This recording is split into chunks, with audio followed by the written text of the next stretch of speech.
Hello friends. Did you know nearly 80% of those who watch my videos aren't subscribed?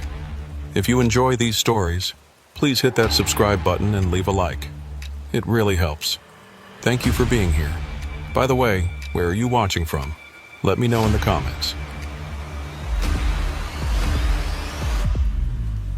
Thorne Merriweather pulled out of Thunder Bay at 10 minutes to 7 in the evening, and the weather forecast on his phone screen showed exactly what he'd been dreading for the past 2 hours. A low-pressure system was sweeping down from James Bay, bringing with it the kind of snow that turned Highway 17 into a white tunnel of uncertainty. Thorne had been driving the Trans-Canada for nearly 12 years, hauling everything from lumber to auto parts across northern Ontario's endless forests, and he knew this stretch better than most. The 500-kilometer run between Thunder Bay and Sault Ste. Marie was lonely even in good weather, just 2 lanes of asphalt threading through black spruce and granite outcrops, with the occasional ghost town or fishing camp breaking up the monotony. But in a blizzard it became something else entirely. It became a test of nerves, equipment, and luck. His dispatcher had offered to push the delivery back a day, but Thorne had declined. He needed the miles, needed the paycheck, and more than that, he needed to prove to himself that he could still handle whatever the highway threw at him. That stubbornness was something his ex-wife had pointed out more than once during their marriage, usually right before she'd slam a door or leave the house for a few hours to cool off. Thorne pushed the thought away and focused on the road ahead, watching the first fat snowflakes appear in his headlight beams like moths drawn to flame. The radio crackled with traffic from other drivers, mostly complaints about visibility and road conditions, mixed with the occasional joke to keep spirits up. Thorne kept his CB volume low, but not off. Out here, that radio was more than just entertainment. It was a lifeline. By 8:30, the snow had thickened into a proper storm. Thorne's wipers beat a steady rhythm across the windshield, fighting to keep the glass clear, but it was a losing battle. Every few seconds, a gust of wind would blast snow across the highway, reducing visibility to almost nothing. He'd dropped his speed to 60 kilometers per hour, sometimes 50 when the gusts hit hardest, and he could feel the weight of his loaded trailer shifting slightly on the ice beneath his wheels. The highways department had been out with salt and sand earlier in the day, but it wasn't enough. Black ice was forming in patches, invisible and deadly, and Thorne knew that one wrong move could send his rig jackknifing across both lanes. He'd seen it happen to other drivers, good drivers, and he had no intention of becoming another cautionary tale on the trucker forums. Around kilometer marker 487, about an hour east of Nipigon, Thorne noticed something odd on his CB. The usual chatter had died down to almost nothing, which wasn't surprising given the conditions. Most drivers were probably too focused on keeping their rigs on the road to bother with small talk. But what replaced the silence was stranger. Every few minutes, a burst of static would erupt from the speaker, followed by what sounded like fragments of a conversation. The words were clipped and distorted, barely intelligible, but Thorne caught enough to recognize the cadence of dispatch communication. Someone calling in coordinates, someone requesting assistance. The problem was, the voice sounded wrong. It had a hollow, echoing quality, like it was bouncing off satellite towers that shouldn't exist out here in the middle of nowhere. Thorne reached for his CB handset and clicked the transmit button twice, the universal signal for "I'm listening, go ahead." Nothing came back except more static. He tried again, this time speaking into the mic. "This is Merriweather eastbound on 17, just past Nipigon. Anyone copying that last transmission?" His voice sounded small and flat inside the cab, swallowed up by the howl of wind outside. For a long moment there was nothing but white noise and the rhythmic thump of his wipers. Then, cutting through the static like a knife, came a voice. It was male, older, with a rasp that suggested decades of cigarettes and diesel fumes. Unit 12, this is dispatch. We're showing your position at marker 462. Confirm your status and advise if you need assistance with road conditions. Thorne's hand tightened on the steering wheel. Marker 462 was behind him, at least 25 kilometers back, somewhere near the turnoff to Red Rock. And he wasn't Unit 12. His rig didn't have a unit number. He was an owner-operator, not part of a fleet.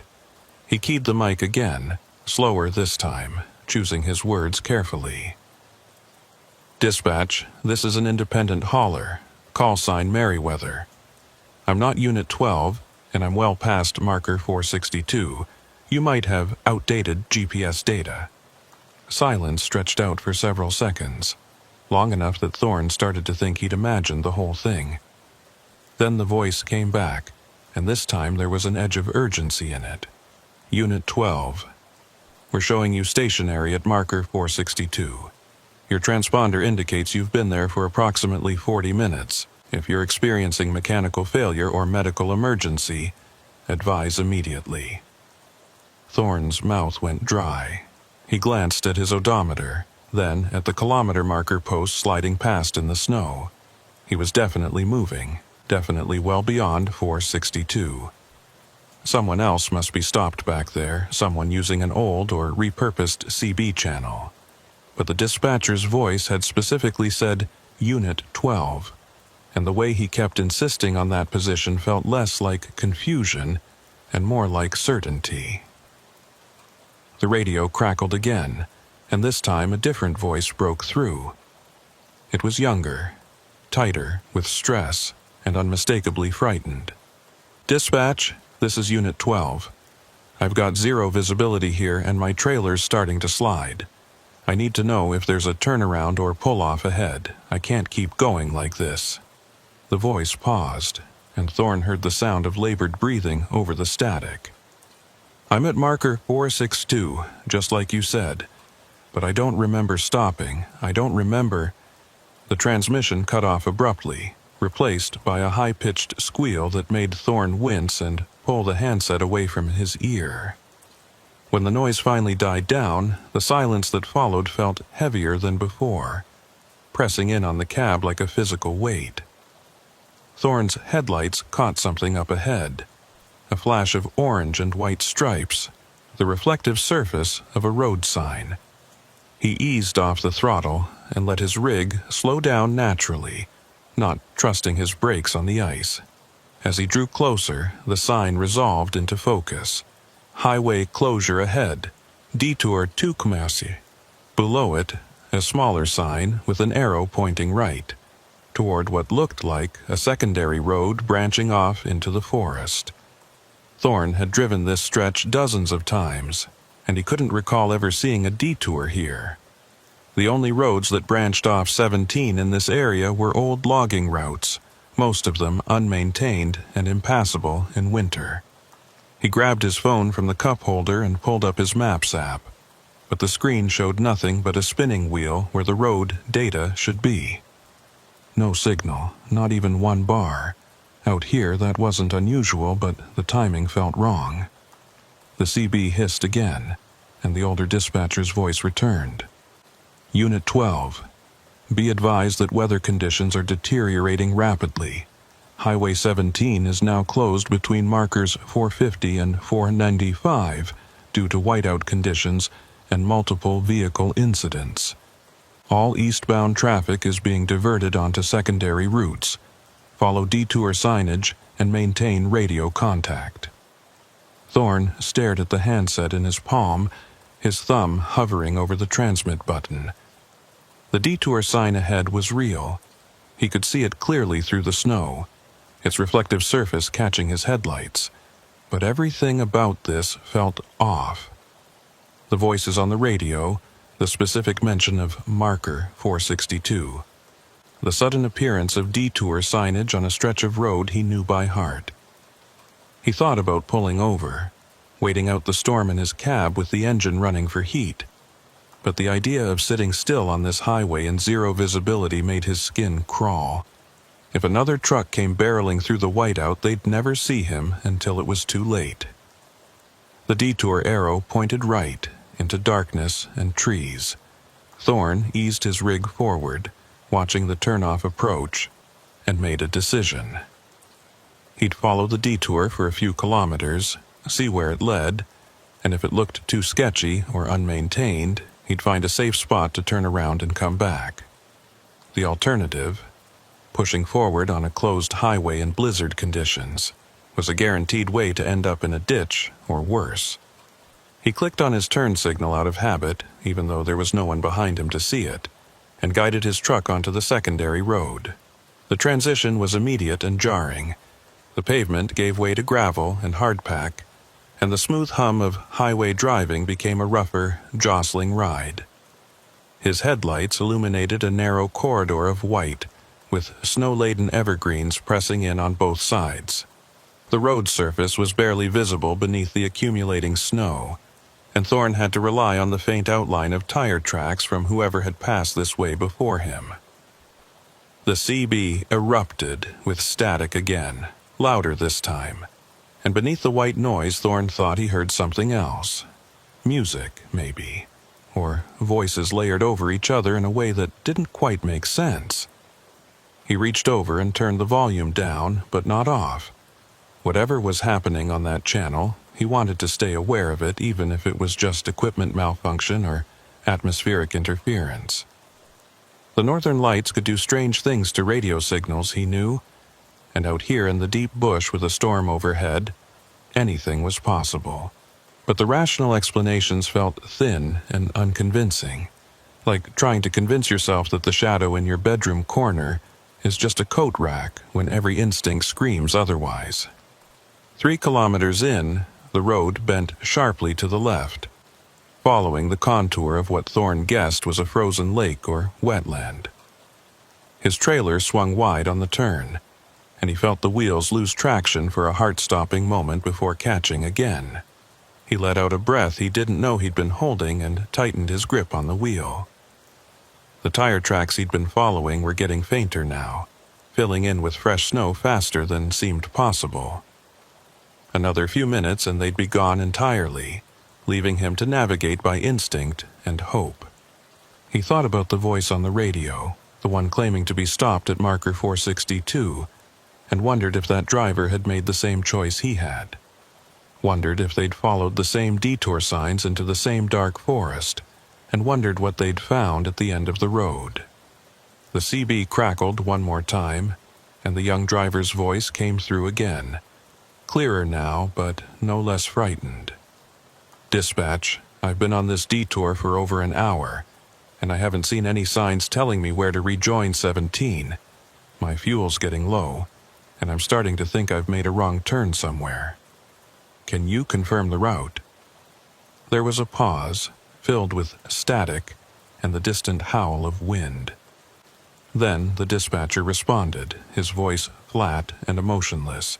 "Unit 12, we show you still at marker 462. You have not moved. Repeat, you have not moved. Please confirm your status." The young driver's reply was sharp, almost angry. "I'm moving. I've been driving for over an hour. I can see the trees going past. I can feel the road under my wheels. I'm moving." The desperation in his voice made Thorne's chest tighten. Another pause, longer this time, and when the dispatcher spoke again, his words chilled Thorne to the bone. "Unit 12, that's impossible. Marker 462 no longer exists. It was removed from service in 1987. Thorne's headlights caught something ahead, and he eased off the throttle instinctively. At first, he thought it was just a trick of the snow, a swirl of white caught in the beam and transformed into something solid. But as he drew closer, the shape resolved into a figure standing at the side of the road. A woman dressed in what looked like a highway maintenance uniform, bright orange parka, reflective strips on the arms and legs, a hard hat pulled low over her face.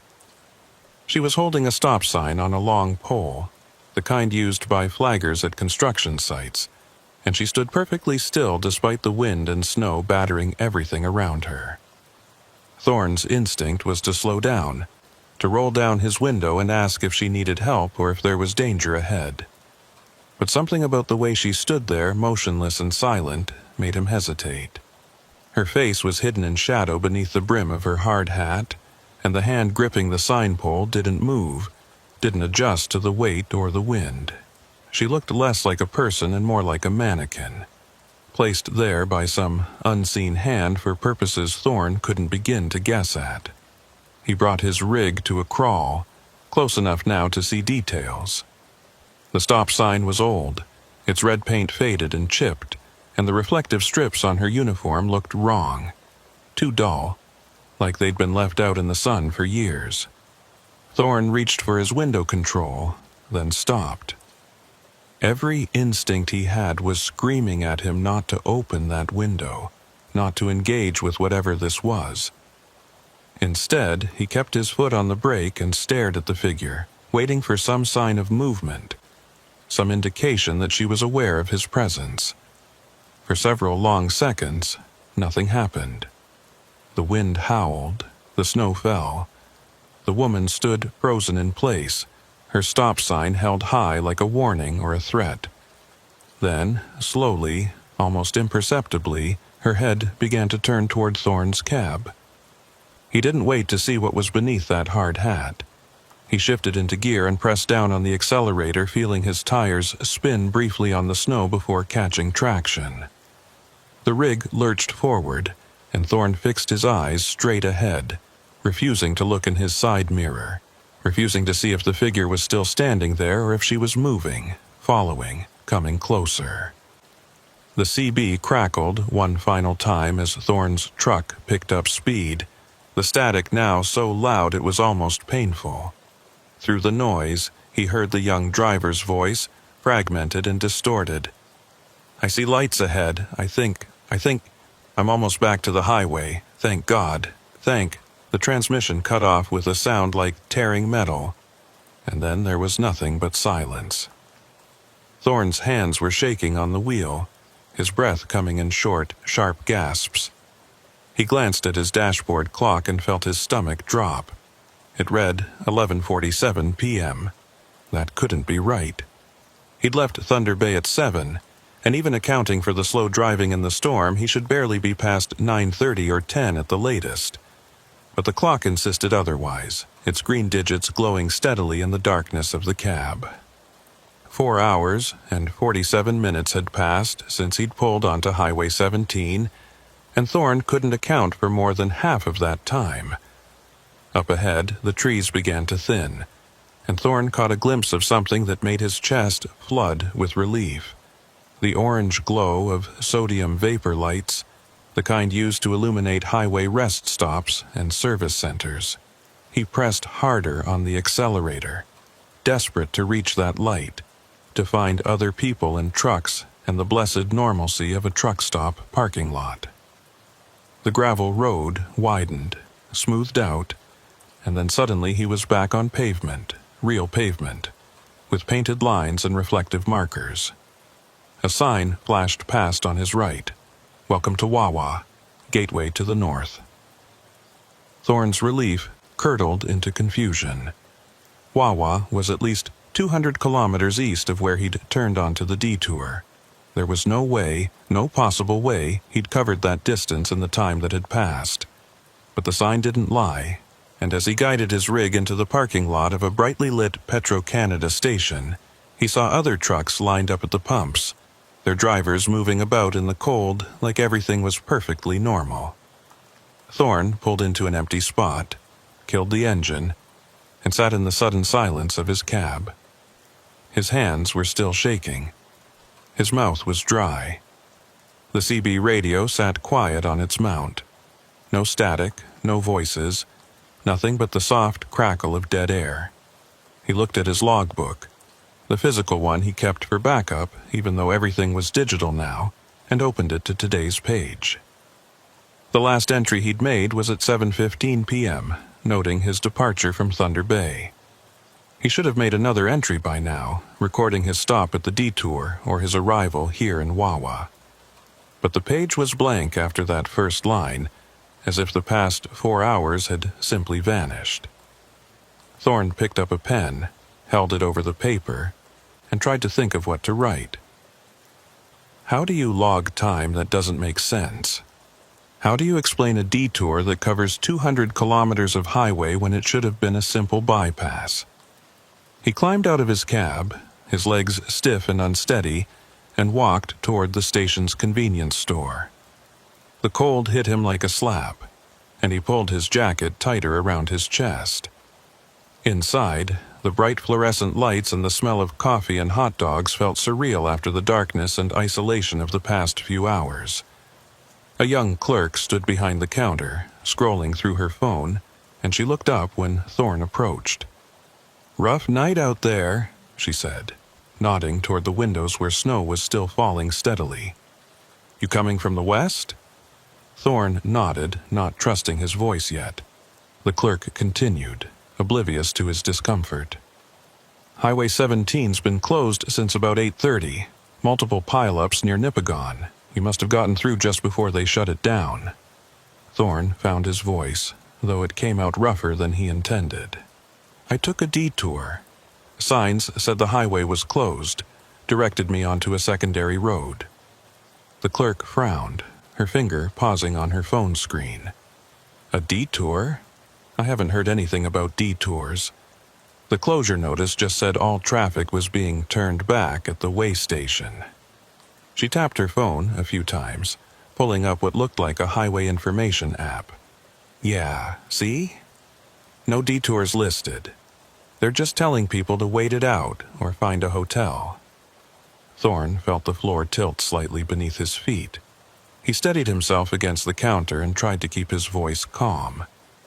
There were signs, big orange signs with arrows, directing eastbound traffic onto a secondary road. "I followed them for—" He stopped, unsure how to finish that sentence. "I followed them for a while." The clerk looked at him with something between concern and suspicion. "Are you okay? You look kind of pale. Do you need me to call someone?" Thorne shook his head quickly. No, I'm fine. Just need coffee. Strong coffee." He paid for the largest cup they had and walked back out to his truck, the steam rising from the cup in ghostly wisps. The parking lot was full now, at least 20 rigs lined up in neat rows, their drivers either sleeping in their cabs or gathered inside the station for warmth and company. Thorne climbed back into his own cab and pulled out his phone. Still no signal, which was strange given that he was in a town with visible cell towers. He tried calling his dispatcher anyway, just to leave a voicemail explaining the situation, but the call wouldn't connect. Just a spinning wheel on the screen and then an error message. Network unavailable. He tried texting instead, thumbs clumsy on the small keyboard. Made it to Wawa. Weird night. We'll explain later. The message hung in limbo for several seconds before finally showing sent, but Thorne had no confidence it would actually reach its destination. He sat in the driver's seat, sipping his coffee and staring out at the falling snow, trying to piece together what had happened. The detour signs, the voices on the CB, the woman with the stop sign, the missing hours. None of it made sense individually, and together it formed a picture so strange and unsettling that his mind kept trying to reject it. There had to be a rational explanation.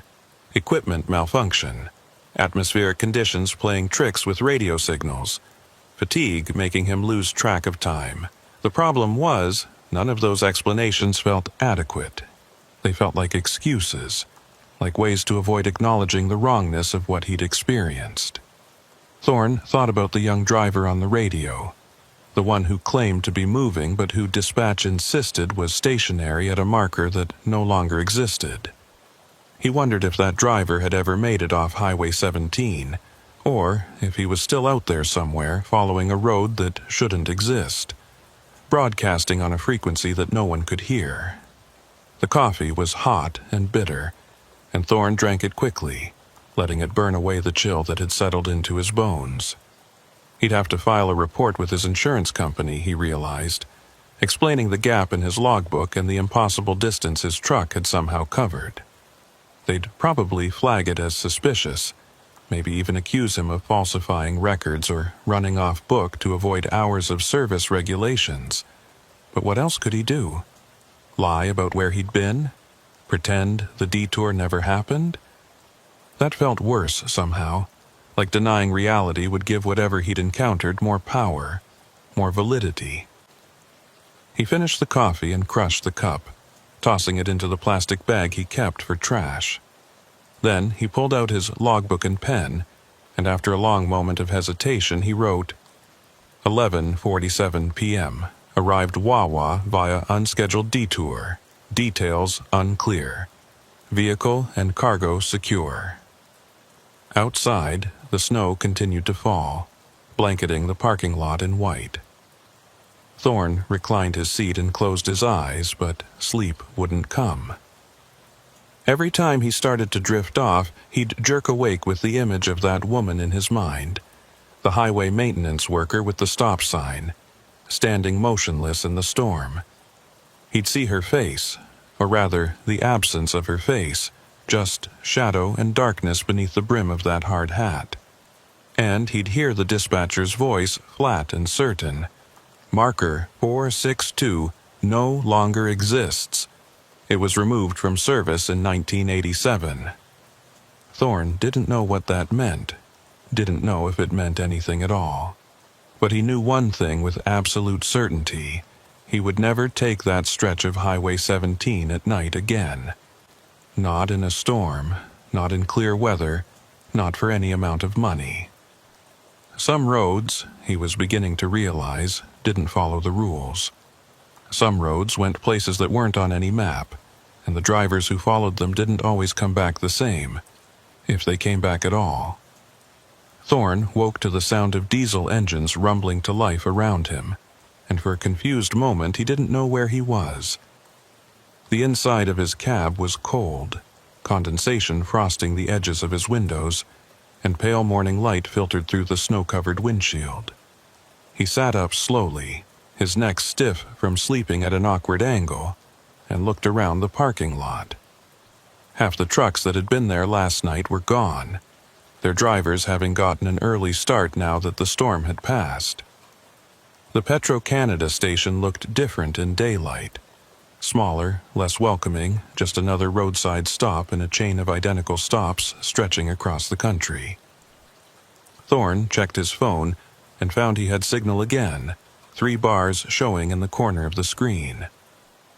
He had a dozen missed calls from his dispatcher and a string of increasingly worried text messages asking where he was and why his GPS tracker had gone offline for over 6 hours. He called back immediately, and his dispatcher picked up on the second ring. The man's voice was tight with frustration and relief in equal measure. "Merriweather, what the hell happened? Your tracker showed you leaving Thunder Bay and then nothing. Just a blank spot on the map until you popped back up in Wawa 4 hours later. Did you have equipment failure?" Thorne rubbed his eyes, trying to organize his thoughts into something that wouldn't sound insane. "I hit the storm on 17, got diverted onto a detour because of highway closure. My phone lost signal, GPS must have cut out. I made it to Wawa and pulled in here to wait out the weather." There was a long pause on the other end of the line, and Thorne could hear the clicking of computer keys. "I'm not showing any official detour on Highway 17 last night. The highway was closed at Nipigon, yeah, but all eastbound traffic was being turned around and sent back west. No detours were authorized." Thorne's grip tightened on his phone. There were signs. Big orange reflective signs with arrows. I followed them because I wasn't going to sit in whiteout conditions on a closed highway. More clicking sounds, and then his dispatcher's voice came back, quieter now, more concerned. "Thorne, listen to me carefully. What kind of signs? Who put them up?" The question hung in the air between them, and Thorne realized he didn't have an answer. He'd assumed they were official highway department signs, but thinking back, he couldn't recall seeing any logos or official markings. Just orange and white, arrows pointing into the darkness. "I don't know," he admitted finally. "I thought they were legit. They looked real enough." His dispatcher sighed, the sound crackling through the phone's speaker. "Look, I'm going to need you to file a detailed incident report when you get to your delivery point. The client's already pissed about the delay, but I can smooth that over. What I can't explain is a 6-hour GPS blackout and 200 kilometers covered in half the time it should have taken. That's going to raise flags with the insurance company and maybe with the MTO if they decide to look into it." Thorne ended the call feeling worse than before, and he sat in his cab staring at the dashboard instruments as if they might provide some answers.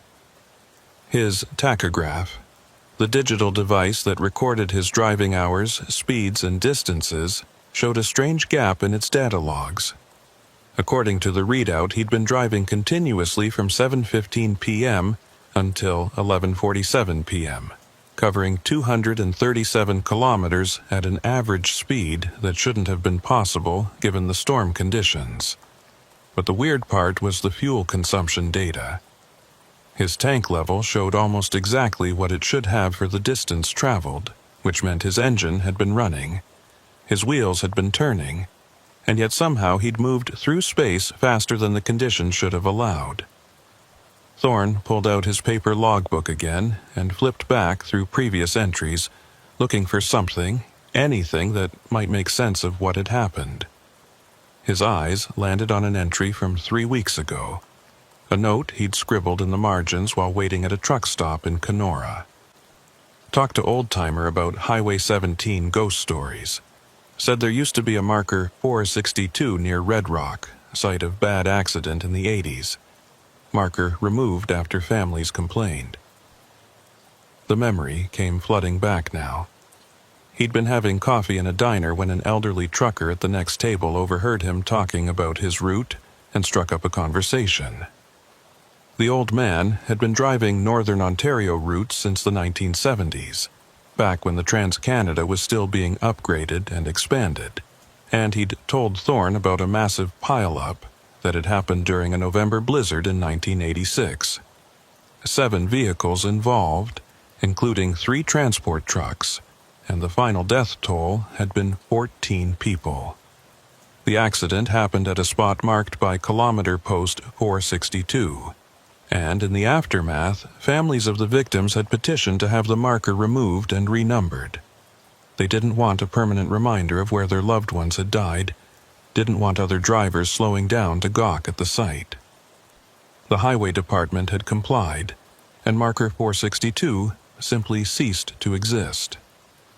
The road went from 461 to 463, with that kilometer of asphalt becoming a kind of official blank space on the map. Thorne hadn't thought much about the story at the time. Every highway had its share of tragedy and ghost stories, and he'd heard dozens of them over the years.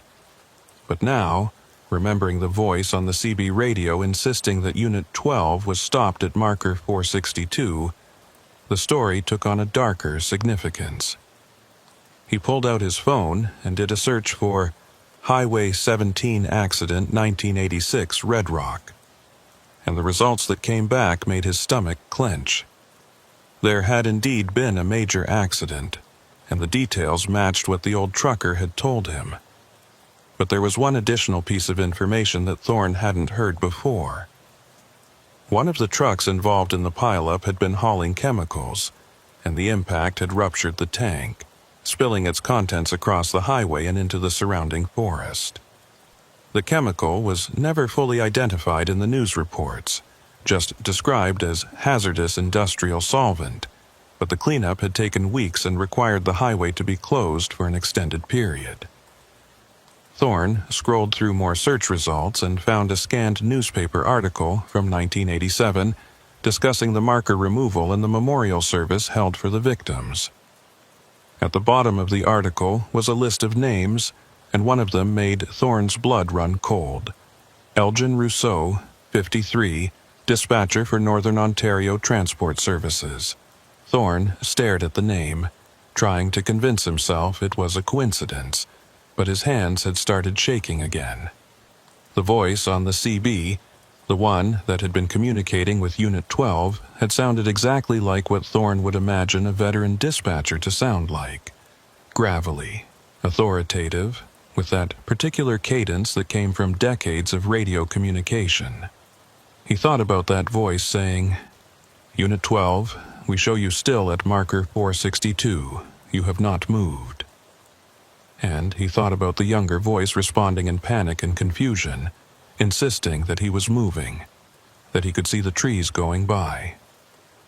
Thorne closed the browser on his phone and took several deep breaths, trying to slow his racing heart. There had to be an explanation. Radio signals bouncing off the ionosphere could pick up transmissions from years or even decades ago under the right atmospheric conditions. He'd heard about that phenomenon, something called skip, or propagation, where CB signals traveled thousands of miles and arrived delayed and distorted. But that didn't explain the detour signs, or the woman with the stop sign, or the missing hours in his logbook. It didn't explain how he'd covered 200 kilometers in conditions that should have kept him crawling at 50 kilometers per hour. Thorne climbed out of his cab and walked into the Petro-Canada station, needing to move, needing to be around other people. Inside, the same clerk from last night was still behind the counter, though she looked exhausted and ready for her shift to end. She gave him a tired smile as he approached. "Still here? I figured you'd be long gone by now. Highway reopened about 2 hours ago." Thorne grabbed another coffee from the self-serve machine and brought it to the counter. "Yeah, I needed to catch some sleep. Long night." The clerk nodded sympathetically. "I bet. We had drivers coming in all night with stories about the conditions out there. One guy said he saw a moose standing in the middle of the road and had to swerve so hard he nearly jackknifed. Another said his CB was picking up nothing but static and weird voices." Thorne's hand froze halfway to his wallet. "Weird voices? What kind of voices?" The clerk shrugged, scanning his coffee. "I don't know. I wasn't really paying attention. You know how truckers get when they've been on the road too long? Everything starts to sound spooky. That'll be $3.50. Thorne paid and was about to leave when the clerk added, "Oh, but there was one guy who said something interesting. He'd pulled off onto one of the old logging roads to wait out the worst of the storm, and when he tried to get back onto 17, he couldn't find the turnoff. Said it was like the road had just vanished. He drove up and down the same stretch 3 times before he finally found a different way back to the highway." She laughed, shaking her head. Probably just got disoriented in the snow, but he seemed pretty freaked out about it. Thorne thanked her and walked back outside, his coffee steaming in the cold morning air. The story the clerk had told him was too close to his own experience to be coincidence, and it raised a disturbing possibility. What if he wasn't the only one who'd encountered those detour signs last night? What if other drivers had followed the same route, taken the same wrong turn, and ended up lost in those endless forest roads? He thought about Unit 12 again, the panicked voice insisting he was moving while dispatch said he was stationary. What if that driver had never made it back to the highway? What if he was still out there somewhere, following a road that looped back on itself endlessly, his fuel gauge dropping toward empty while trees and snow scrolled past his windows in an infinite repetition? Thorne shook his head, trying to dispel the dark thoughts. He needed to get moving, needed to complete his delivery and put this whole experience behind him. But as he walked back toward his truck, something caught his eye. There was a vehicle parked at the far end of the lot, partially hidden behind a snowbank. It was an older pickup truck, painted in the yellow and orange colors of the Ontario Highway Maintenance Department, with rust eating through the wheel wells and a layer of snow covering its windshield. What made Thorne stop and stare was the figure sitting in the driver's seat. Even through the snow-covered window he could make out the silhouette. A person wearing what looked like a hard hat, sitting perfectly still, not moving at all, despite the fact that the truck's engine clearly wasn't running. Thorne took a few steps closer, his boots crunching in the fresh snow, and the figure's head turned slightly toward him. For just a moment, he thought he saw the same shadowed face from last night, the absence of features beneath the brim of that hard hat. But then a gust of wind blew snow across the parking lot, momentarily obscuring his view, and when it cleared, the truck was empty. No figure in the driver's seat, no sign that anyone had been there at all. Just an abandoned maintenance vehicle, probably left there months or even years ago and forgotten. Thorne stood frozen for several long seconds, staring at the empty truck before forcing himself to turn away and continue toward his own rig. His imagination was running wild now, seeing patterns and connections where none existed. Lack of sleep and stress were making him paranoid, that was all. He needed to get back on the road, complete his delivery, and take a few days off to clear his head. He climbed into his cab and started the engine, letting it warm up while he checked his route one more time. The delivery was in Sault Ste. Marie, still another 200 kilometers east on Highway 17. Under normal conditions, it would be an easy 3-hour drive, but given the road conditions and the fact that plows were probably still working to clear last night's accumulation, he was looking at 4 or 5 hours minimum. Thorne pulled out of the parking lot and merged back onto the Trans-Canada, heading east into the pale morning light. The highway had been plowed since the storm, but there was still packed snow on the shoulders and black ice lurking in the shadows where the sun hadn't reached yet. He kept his speed conservative, staying in the right lane and letting faster traffic pass him when they wanted to. The CB radio crackled occasionally with traffic from other drivers. Normal conversations about road conditions and weather forecasts. Nothing strange or unsettling. Thorne kept the volume low but audible, part of him still listening for that dispatcher's voice, for any sign that he hadn't imagined the whole thing. About 40 minutes east of Wawa, Thorne passed a highway maintenance depot set back from the road. He glanced at it as he drove by, noting the lineup of yellow plows and salt trucks, and something made him hit his brakes and pull onto the shoulder. He sat there with his 4-ways flashing, staring at the depot through his passenger window, trying to figure out what had caught his attention. Then he saw it. Parked among the other maintenance vehicles was a truck identical to the one he'd seen in the Petro-Canada parking lot. Same yellow and orange paint scheme, same rust patterns, same model and year by the look of it. But this one was clearly still in service, with fresh tire tracks in the snow around it, and steam rising from its exhaust pipe. Thorne grabbed his phone and pulled up the photos he'd taken yesterday during his pre-trip inspection, scrolling through until he found the ones he'd snapped while fueling up in Thunder Bay. In the background of one photo, barely visible at the edge of the frame, was a highway maintenance truck parked at the station. He zoomed in, enhancing the image as much as his phone would allow, and felt his breath catch in his throat. The truck in his photo had a unit number painted on its door, M462. He stared at that number, his mind racing through the implications. The truck he'd seen last night in Wawa, the woman with the stop sign standing in the middle of the detour road. What if they were connected to that long-ago accident at marker 462? What if Maida Kincross, whoever she was, had been part of the cleanup crew or the investigation team, and something about that night in 1986 had left an imprint on the highway itself? Thorne didn't believe in ghosts, had never put much stock in supernatural explanations for things, but he was running out of rational alternatives. The evidence in front of him, the radio transmissions, the impossible detour, the missing time, the maintenance truck appearing and disappearing, pointed toward something that operated outside the normal rules of cause and effect. Something that existed in the gaps between one moment and the next, in the blank spaces on the map where marker 462 used to be. He pulled back onto the highway and continued east, but he couldn't shake the feeling that he was being watched. Every time he checked his mirrors, he half expected to see that yellow maintenance truck following him, or the woman with the stop sign standing at the side of the road. The kilometers ticked by slowly, each one feeling heavier than the last, and Thorne found himself counting down the distance to Sault Ste. Marie like a mantra. 160 kilometers, 140, 120. Every marker he passed felt like a small victory, proof that he was still moving forward in real time and real space.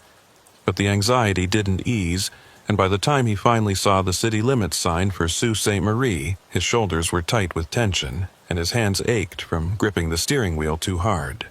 He made his delivery without incident, backing his trailer up to the loading dock and waiting while the warehouse crew unloaded his cargo. The normalcy of it all. The forklift operators chatting about hockey scores, the supervisor checking items off on his clipboard, the smell of diesel and cardboard, helped ground him in the present moment. When the paperwork was signed and his trailer was empty, Thorne drove to a truck stop on the outskirts of the city and parked in a spot near the main building where there were plenty of other trucks and people around. He wasn't ready to be alone in his cab again, wasn't ready to face the silence and the questions that came with it. Inside the truck stop restaurant, he ordered a full breakfast even though it was past lunchtime. Eggs, bacon, hash browns, toast, and coffee. The food was mediocre at best, but it was hot and substantial, and eating it gave him something to focus on besides the events of the previous night. At the next table over, two truckers were deep in conversation, and Thorne couldn't help but overhear fragments of what they were saying. Heard from Kovacs that Highway 17 was a nightmare last night, one of them said, a heavy-set man with a salt and pepper beard. Multiple closures, accidents everywhere. He said some guys are reporting weird stuff on their CB radios, like old transmissions from years ago coming through. The other trucker, younger, with a baseball cap pulled low over his eyes, laughed. Kovacs is full of shit. Next, he'll be telling us about UFOs and Bigfoot. But the bearded man shook his head seriously. Nah, man, I'm telling you. Something strange happens on that stretch of road during bad storms. I've heard stories going back decades. Drivers seeing things that aren't there, losing time, ending up miles from where they should be. There's something about the geography out there, the way the rock formations, and the lakes and the magnetic fields all line up. It plays tricks on your instruments, on your perception. The younger trucker wasn't buying it. So, what? You think the highway is haunted or something? The bearded man shrugged. I don't know what I think. All I know is I've been driving this route for 20 years, and I've learned to respect it. Especially that stretch between Nipigon and Wawa. You don't take chances there, you don't push your luck, and if something feels wrong, you pull over and wait it out. Thorne wanted to lean over and tell them everything that had happened to him. Wanted to ask if they'd ever heard of Marker 462, or a dispatcher named Elgin Rousseau, or a maintenance worker named Maida Kincross, but he knew how it would sound, like the ravings of an overtired driver who'd been on the road too long. So instead, he finished his breakfast in silence, paid his bill, and walked back out to his truck. The afternoon sun was already starting to dip toward the horizon, and Thorne realized that his next scheduled run wasn't for another 3 days. He had time to go home, to sleep in his own bed, to try to process everything that had happened. But first he needed to do one more thing. He pulled out his phone and searched for Maida Kincross Ontario Highway Maintenance, and what came back made his hands go cold. There was an obituary from 1986, published in the Thunder Bay Chronicle-Journal.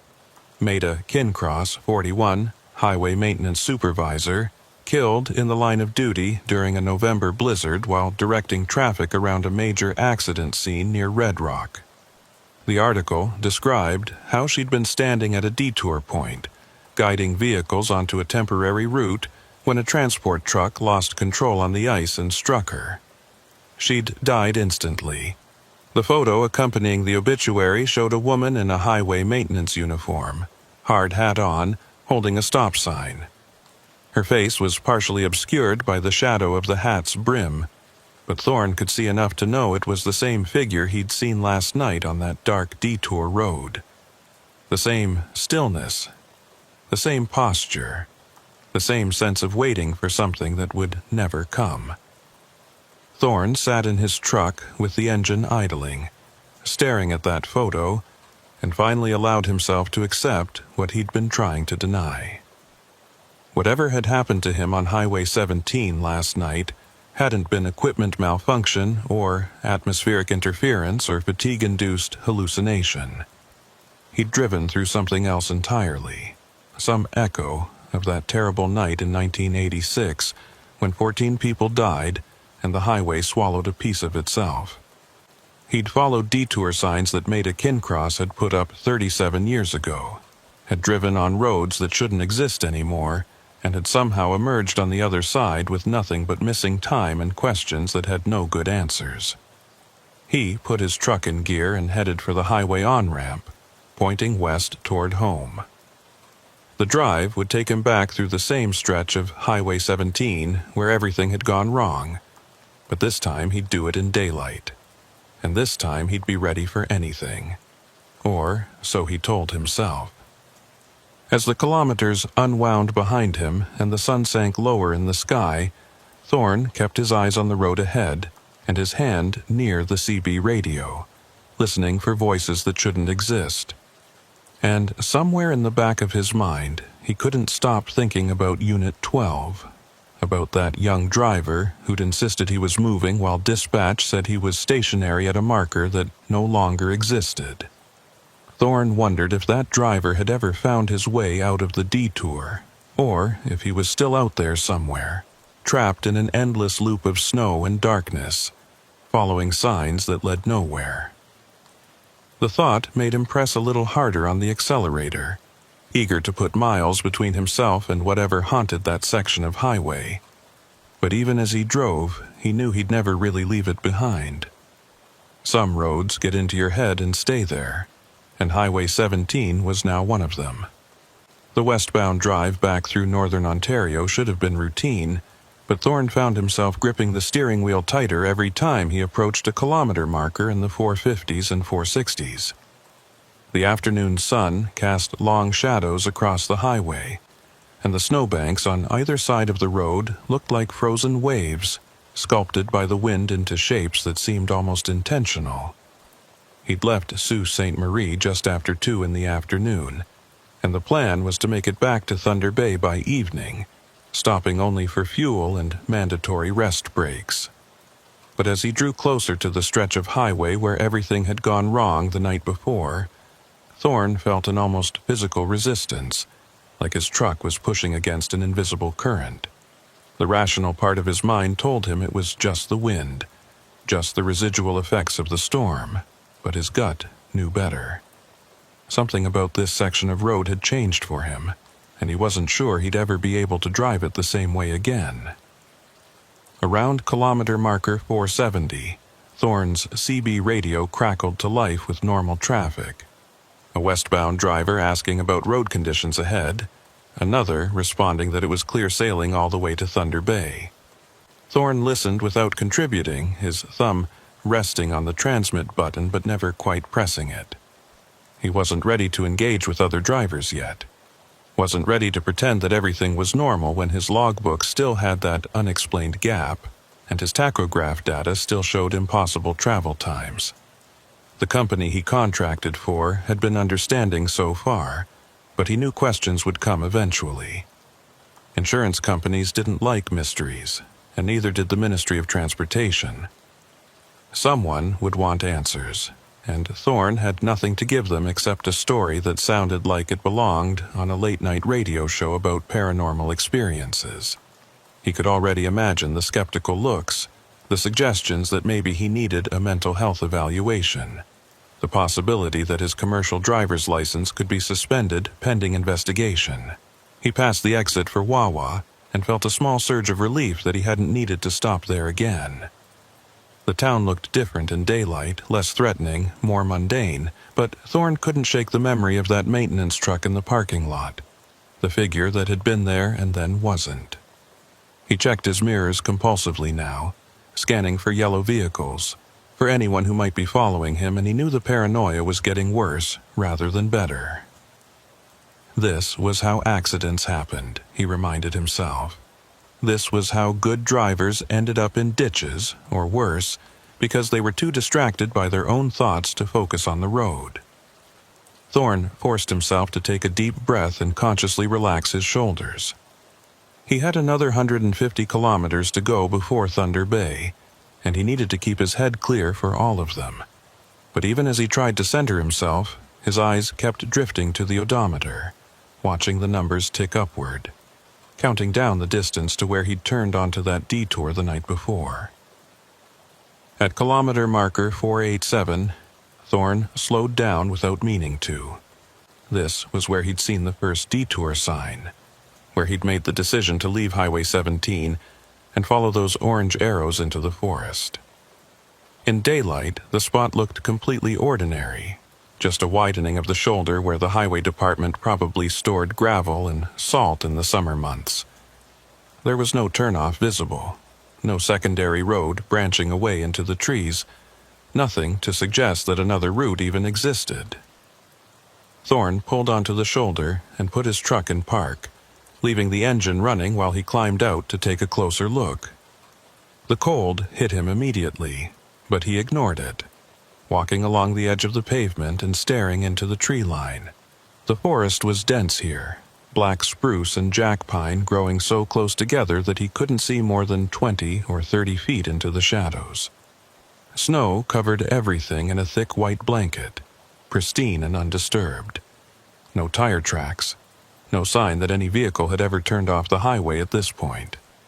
Thorne walked further along the shoulder, his boots crunching in the packed snow, and that's when he noticed something odd. There were marks in the snowbank, parallel lines about 8 feet apart, like something heavy had been dragged through. The marks led from the highway shoulder toward the trees, and they were partially filled in with fresh snow but still visible enough to trace. Thorne followed them carefully, climbing over the snowbank and pushing through the underbrush at the forest's edge. About 15 feet in, he found what he was looking for, or rather, what he'd been dreading to find.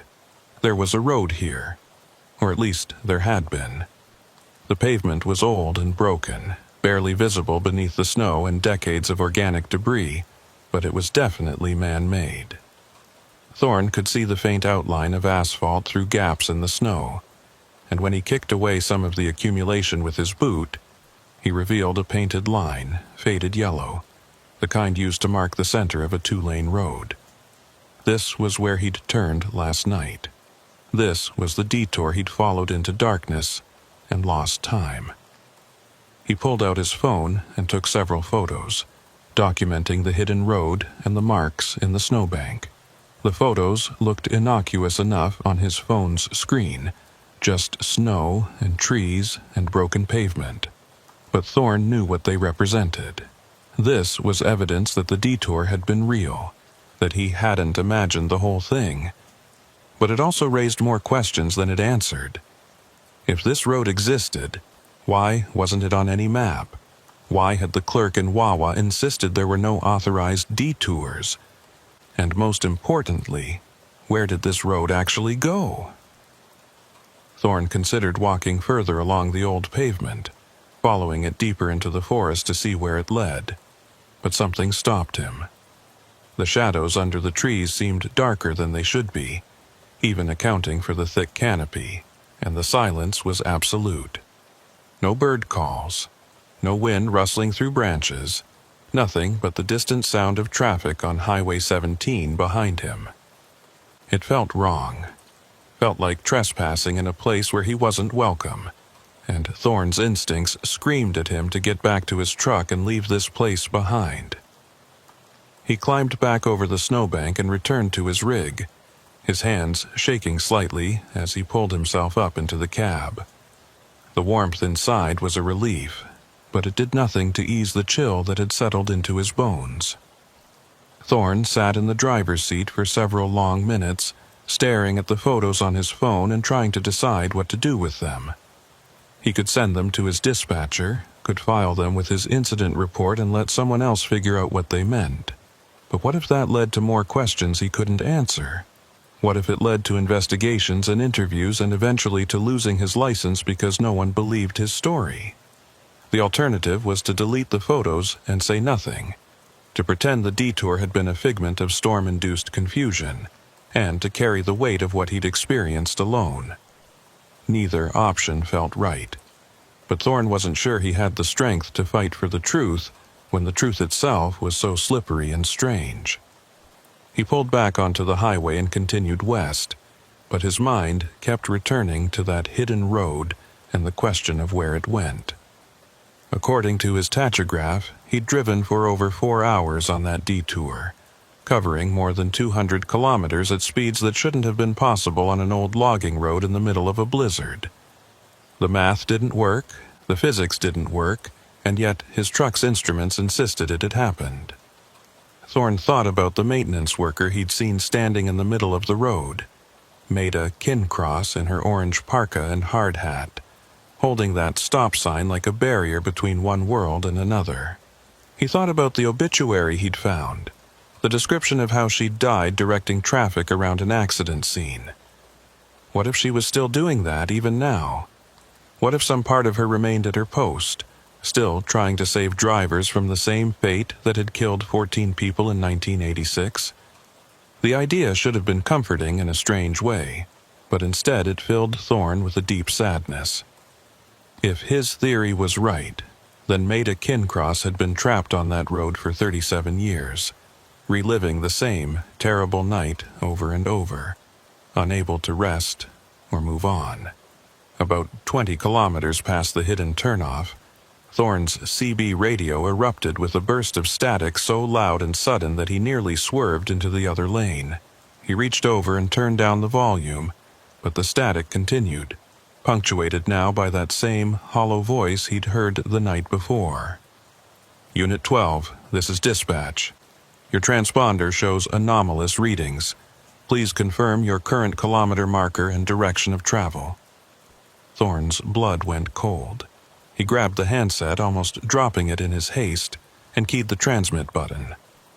This is Merriweather, westbound at marker 468. Who is this? What frequency are you broadcasting on? The static intensified for a moment, then cleared slightly, and the dispatcher's voice came through with eerie clarity. Merriweather, you are not authorized on this channel. Please switch to public frequency and maintain radio silence. Before Thorne could respond, a different voice cut in. Younger. Panicked. The same one from last night. I can see lights behind me now. Someone's following me. Dispatch, there's another vehicle on this road and they're gaining on me fast. Thorne's eyes shot to his mirrors, scanning the highway behind him, but there was nothing there except empty pavement and the last light of the setting sun. The voice on the radio continued, breathless and terrified. They're right on my bumper now. They're flashing their lights. I don't know what they want. The transmission cut off with a sound like tearing metal, the same sound Thorne had heard last night, and then there was nothing but the soft hiss of dead air. Thorne stared at the CB radio, his heart hammering in his chest, and without thinking he pressed the transmit button again. Unit 12, if you can hear me, get off that road. Find a place to turn around, get back to the highway. That road doesn't go anywhere good. Silence stretched out for what felt like an eternity, and Thorne was about to try again when a response crackled through. Who is this? How do you know about the road? The young driver's voice was suspicious now, edged with fear and confusion. Dispatch said I was the only unit in this sector. Thorne chose his words carefully, aware that he might be talking to an echo, a recording, something that existed outside normal time.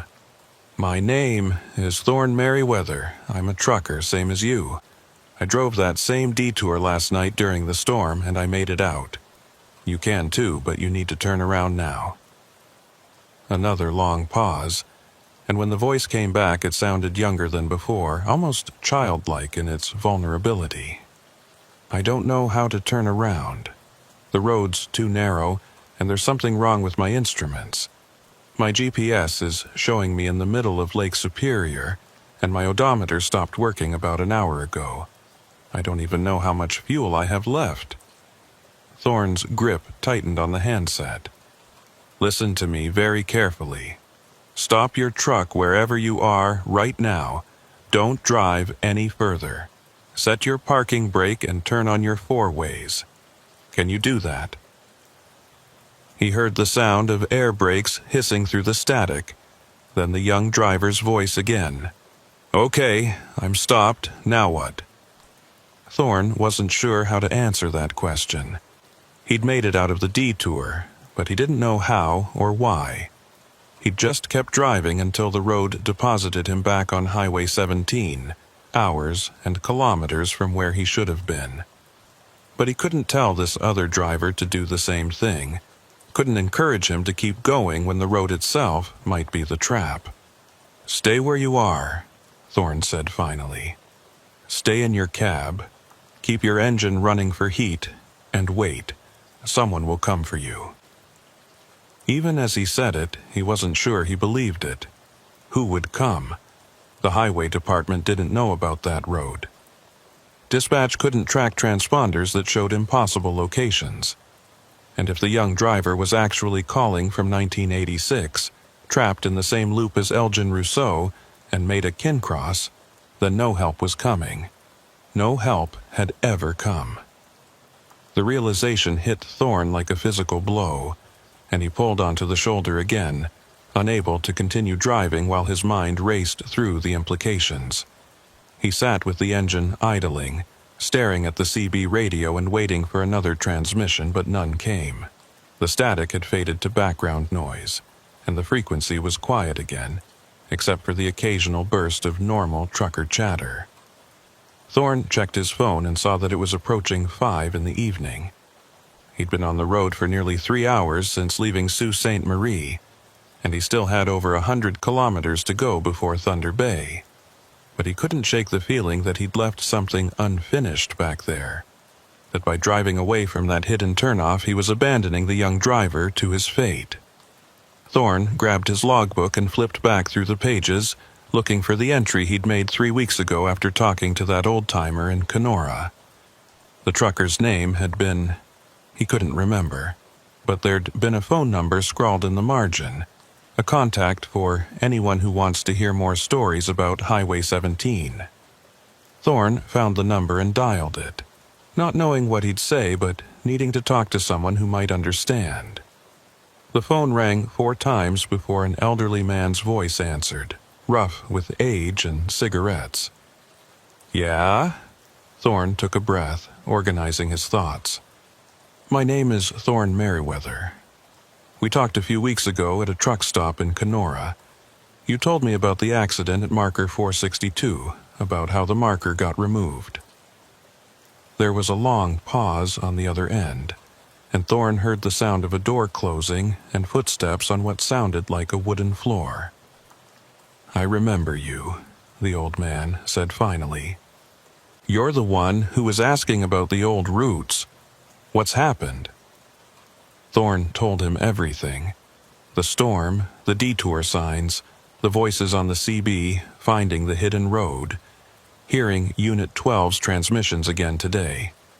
He expected skepticism or dismissal, but instead the old man just listened in silence until Thorne ran out of words. Then he sighed, a sound heavy with old grief and resignation. "You drove the ghost road," the old man said. "I've heard about it from maybe half a dozen drivers over the years. Most of them don't talk about it, don't want people thinking they've lost their minds, but it's real, or real enough anyway." Thorne's hand tightened on his phone. "What is it? What's actually happening out there?" The old man was quiet for a moment, and when he spoke again, his voice was careful, measured. "Near as I can figure, that accident in '86 did something to the highway. Maybe it was the chemicals that spilled. Maybe it was just the sheer amount of death and suffering concentrated in one spot. But that stretch of road between Nipigon and Wawa, it's not entirely stable anymore. During bad storms, when conditions match what they were like that night, the road remembers. It plays back what happened, and sometimes drivers get caught up in it. They take a detour that existed 37 years ago, follow emergency signs that were put up by people who are long dead, and when they come out the other side, if they come out, they've lost time and distance in ways that don't make sense. Thorne thought about his tachograph readings, his GPS blackout, the impossible average speed. But I made it through. I made it back to normal road. You did, the old man agreed. Not everyone does. There's at least 3 drivers I know of who went into that detour and never came out. Their trucks were found eventually, sometimes months later, but always way off in the bush where they shouldn't have been able to drive. Empty tanks, no sign of the drivers themselves, just abandoned rigs with logbooks that told impossible stories. Thorne felt his stomach twist. What about Unit 12? The driver I heard on the radio, is he real? The old man's voice dropped lower, and Thorne had to press the phone harder against his ear to hear him.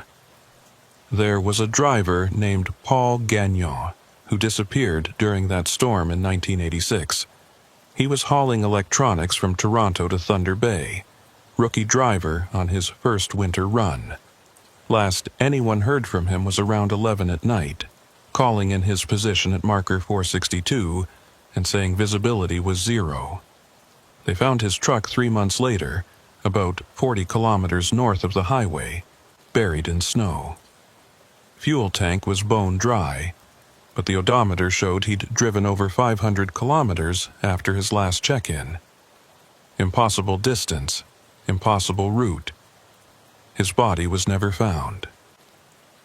Thorne closed his eyes, and in his mind he could see that young driver sitting in his cab, watching his fuel gauge drop toward empty, following a road that went nowhere.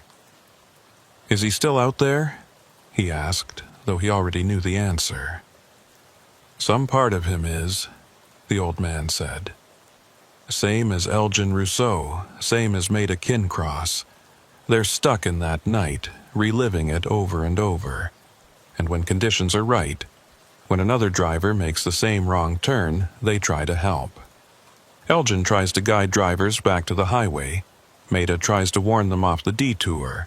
But they can't change what happened to them, and most of the time they can't save anyone else either." Thorne opened his eyes and stared out at the darkening highway. "I heard Paul today. He said something was following him, flashing lights. What was that?" The old man's answer was grim. "That was the truck that hit Maida. The driver lost control on the ice, went into a skid, couldn't stop. He survived the impact, but she didn't.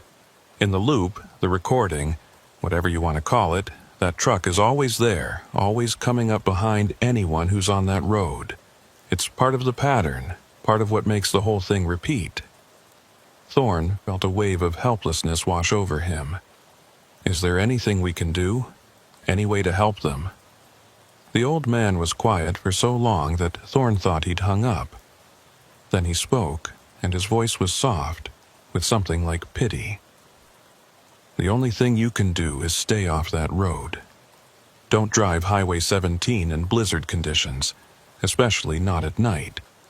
And if you see detour signs that don't feel right, that don't match what you know about the road, turn around and go back the way you came. Don't follow them, no matter how official they look, because once you're on that ghost road, you're playing by its rules, and the house always wins." Thorne thanked him and ended the call, sitting in the growing darkness of his cab with the engine still idling. The old man's words echoed in his mind. The house always wins. But Thorne had won, hadn't he?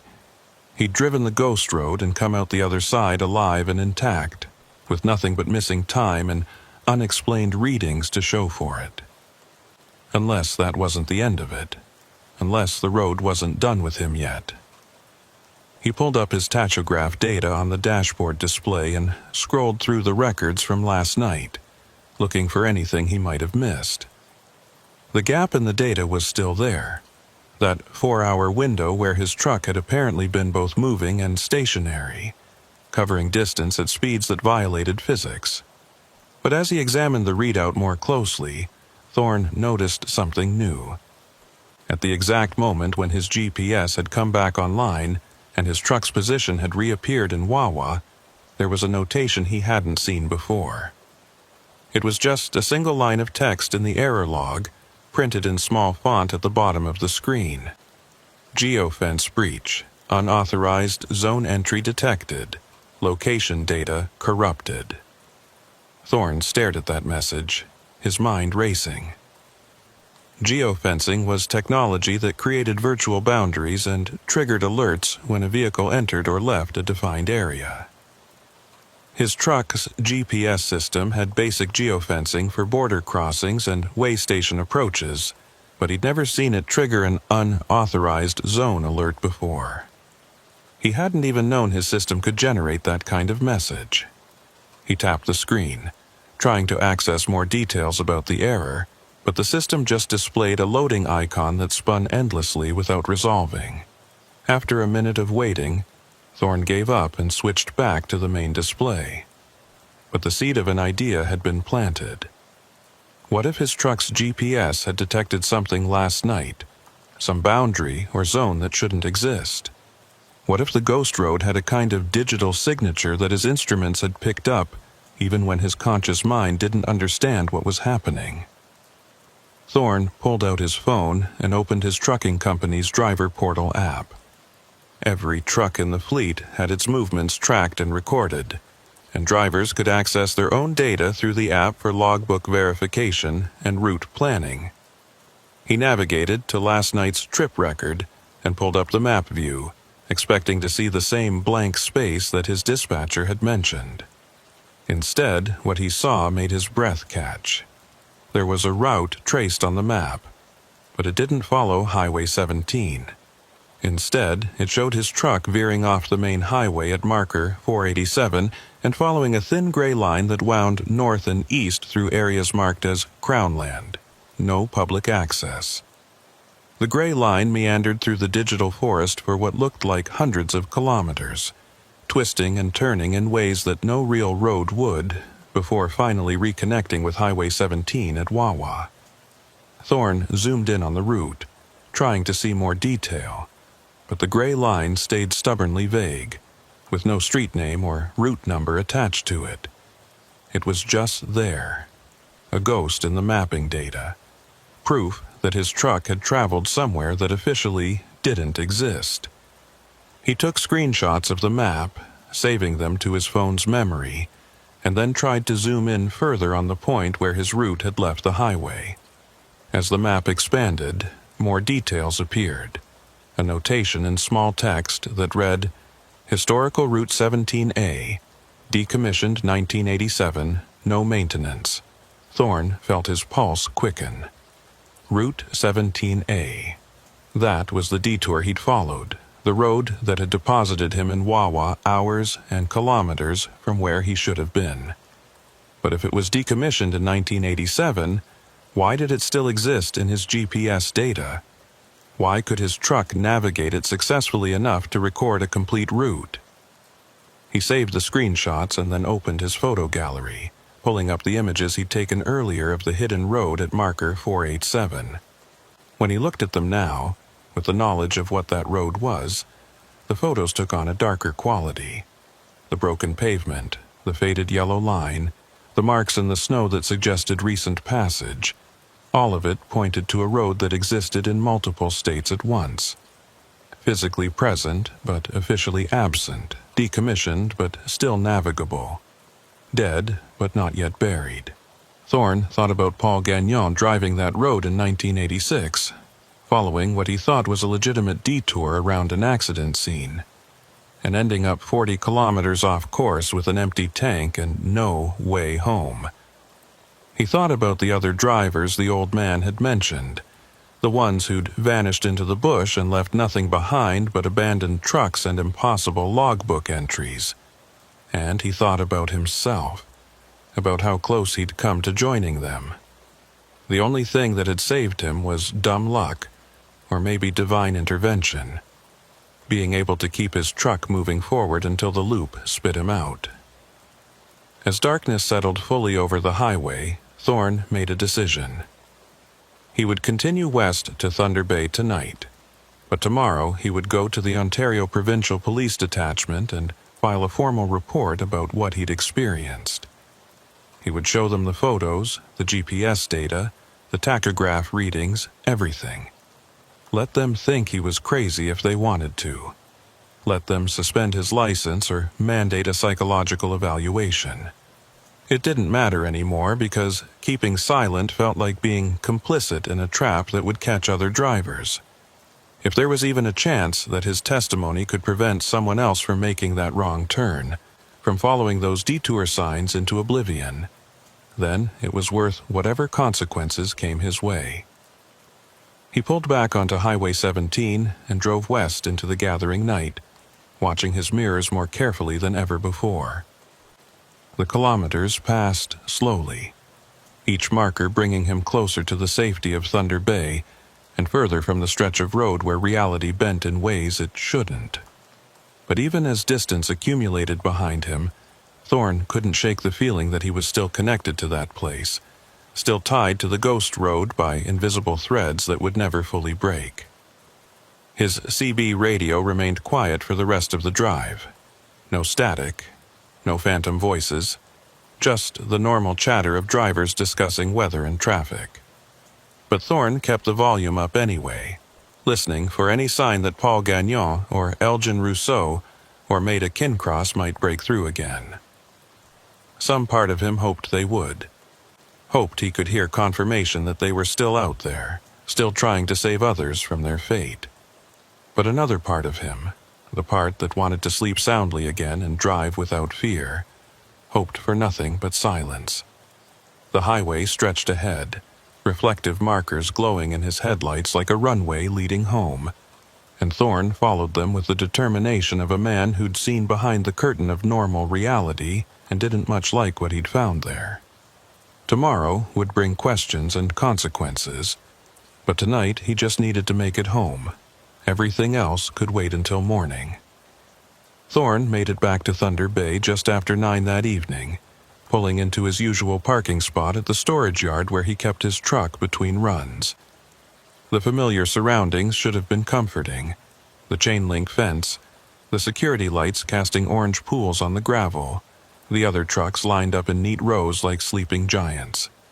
But as he climbed out of his cab and locked the door, Thorne felt no relief, only a bone-deep exhaustion that went beyond physical tiredness. He'd been awake for nearly 40 hours straight, and the events of the past 2 days had left him hollowed out, running on nothing but coffee and nervous energy. His apartment was only a 10-minute drive away, but those 10 minutes felt like crossing a vast distance, leaving behind the world of highways and CB radios and entering a space where normal rules applied, where roads went where they were supposed to go, and time moved in predictable increments, and the dead stayed buried instead of directing traffic in endless loops. He showered until the hot water ran cold, then collapsed into bed without bothering to eat. Sleep came quickly, but brought no peace. His dreams were filled with snow and static, with yellow maintenance trucks appearing and disappearing in his mirrors, with kilometer markers that counted down instead of up. He dreamed of driving a road that curved back on itself like a Mobius strip, passing the same trees and the same rock cuts over and over, while his fuel gauge dropped inexorably toward empty. And through it all, a voice on the CB radio kept asking for his position, kept insisting he hadn't moved, kept telling him that marker 462 no longer existed. When Thorne jerked awake just after dawn, tangled in sweat-soaked sheets, the dream faded, but the unease remained. He lay in bed staring at the ceiling, listening to the ordinary sounds of morning traffic outside his window, and tried to convince himself that he was safe now, that whatever had happened on Highway 17 was behind him. By 8 o'clock, Thorne was showered again and dressed in clean clothes, sitting at his small kitchen table with his laptop open and his phone beside it. He'd spent the past hour organizing all his evidence, downloading the photos from his phone, pulling up his GPS route data, screenshotting his tachograph readings, writing out a detailed timeline of everything that had happened. The document he'd created was 12 pages long, methodical and precise, leaving nothing out. He included the conversation with the old trucker, the research he'd done on the 1986 accident, the obituaries for Elgin Rousseau and Maida Kincross, and the missing person report for Paul Gagnon. It read like a case file, like something a detective might compile, and Thorne hoped that the sheer weight of documentation would lend credibility to a story that otherwise sounded unhinged. At 9:30, he drove to the Ontario Provincial Police Detachment on Balmoral Street, carrying a USB drive with all his files and a printed copy of his report in a manila folder. The officer at the front desk was a young woman with her hair pulled back in a tight bun, and she looked up from her computer with a professional smile as Thorne approached. "Good morning. How can I help you?" Thorne set the folder on the counter between them, suddenly uncertain how to begin. "I need to report something that happened on Highway 17. It's complicated." The officer's expression shifted to something more attentive, and she reached for a notepad. "Were you involved in an accident? Are you injured?" Thorne shook his head. "No accident, but I encountered something on the highway 2 nights ago that I think you should know about. There's a road out there, an old, decommissioned route, and it's still accessible. Drivers could get lost on it, could end up in serious trouble." He pushed the folder across the counter. "I've documented everything here, photos, GPS data, all of it." The officer opened the folder and began leafing through the pages, her expression growing more puzzled as she read. She paused at one of the photos showing the broken pavement and faded yellow line, then looked back up at Thorne. "This road you found, where exactly is it located?" Thorne pulled out his phone and showed her the GPS map with his route highlighted. "It branches off Highway 17 at kilometer marker 487, about halfway between Nipigon and Wawa. It's not visible from the road, you have to know it's there. But there were detour signs directing traffic onto it during the storm 2 nights ago." The officer studied the map, zooming in and out, her frown deepening. "Sir, I'm showing Highway 17 as a straight run through that area.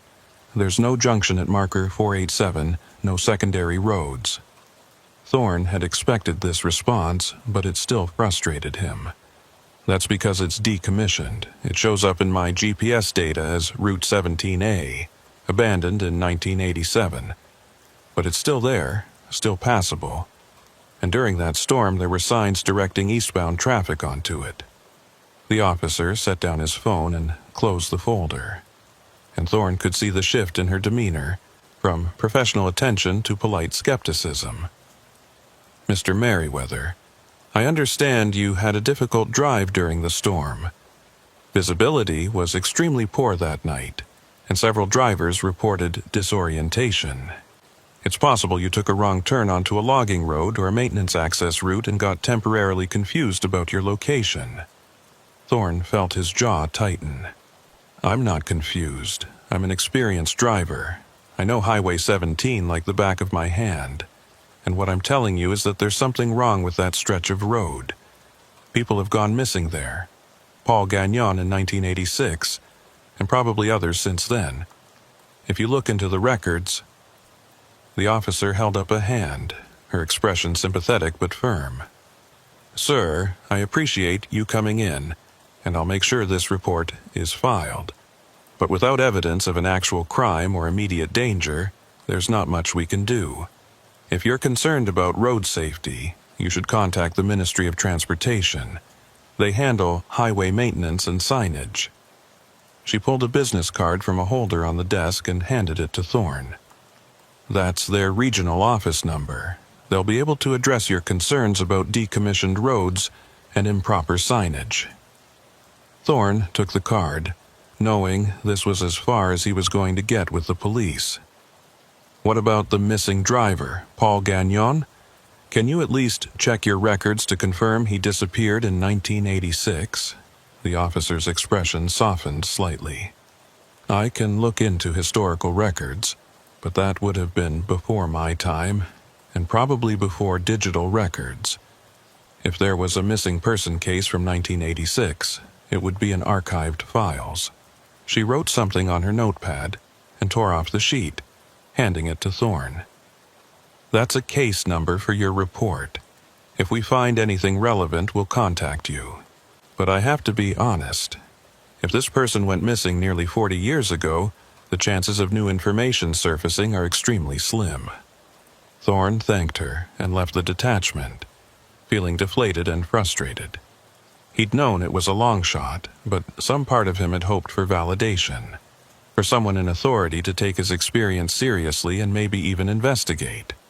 Instead, he'd been politely dismissed as a confused driver who'd gotten turned around in a storm. The business card for the Ministry of Transportation felt heavy in his pocket, and Thorne debated whether it was worth making that call. What would he tell them? That their decommissioned road was still routing traffic during storms? That ghost dispatchers were broadcasting on CB frequencies? They'd dismiss him even faster than the police had. Thorne drove back to his apartment and spent the rest of the morning searching online for any mention of Route 17A or unusual incidents on Highway 17 near marker 487. He found plenty of accident reports, weather advisories, and trucker forum discussions about difficult driving conditions, but nothing that specifically referenced the ghost road or matched his experience. There were a few vague posts about weird vibes on that stretch of highway, and one trucker who claimed his GPS had glitched out near Wawa, but nothing concrete enough to corroborate what Thorne had experienced. He tried searching for Paul Gagnon's name along with terms like missing trucker and Highway 17, but the results were frustratingly sparse. There was a single brief mention in a Thunder Bay newspaper archive from March 1987, noting that the search for missing driver Paul Gagnon had been suspended due to lack of leads.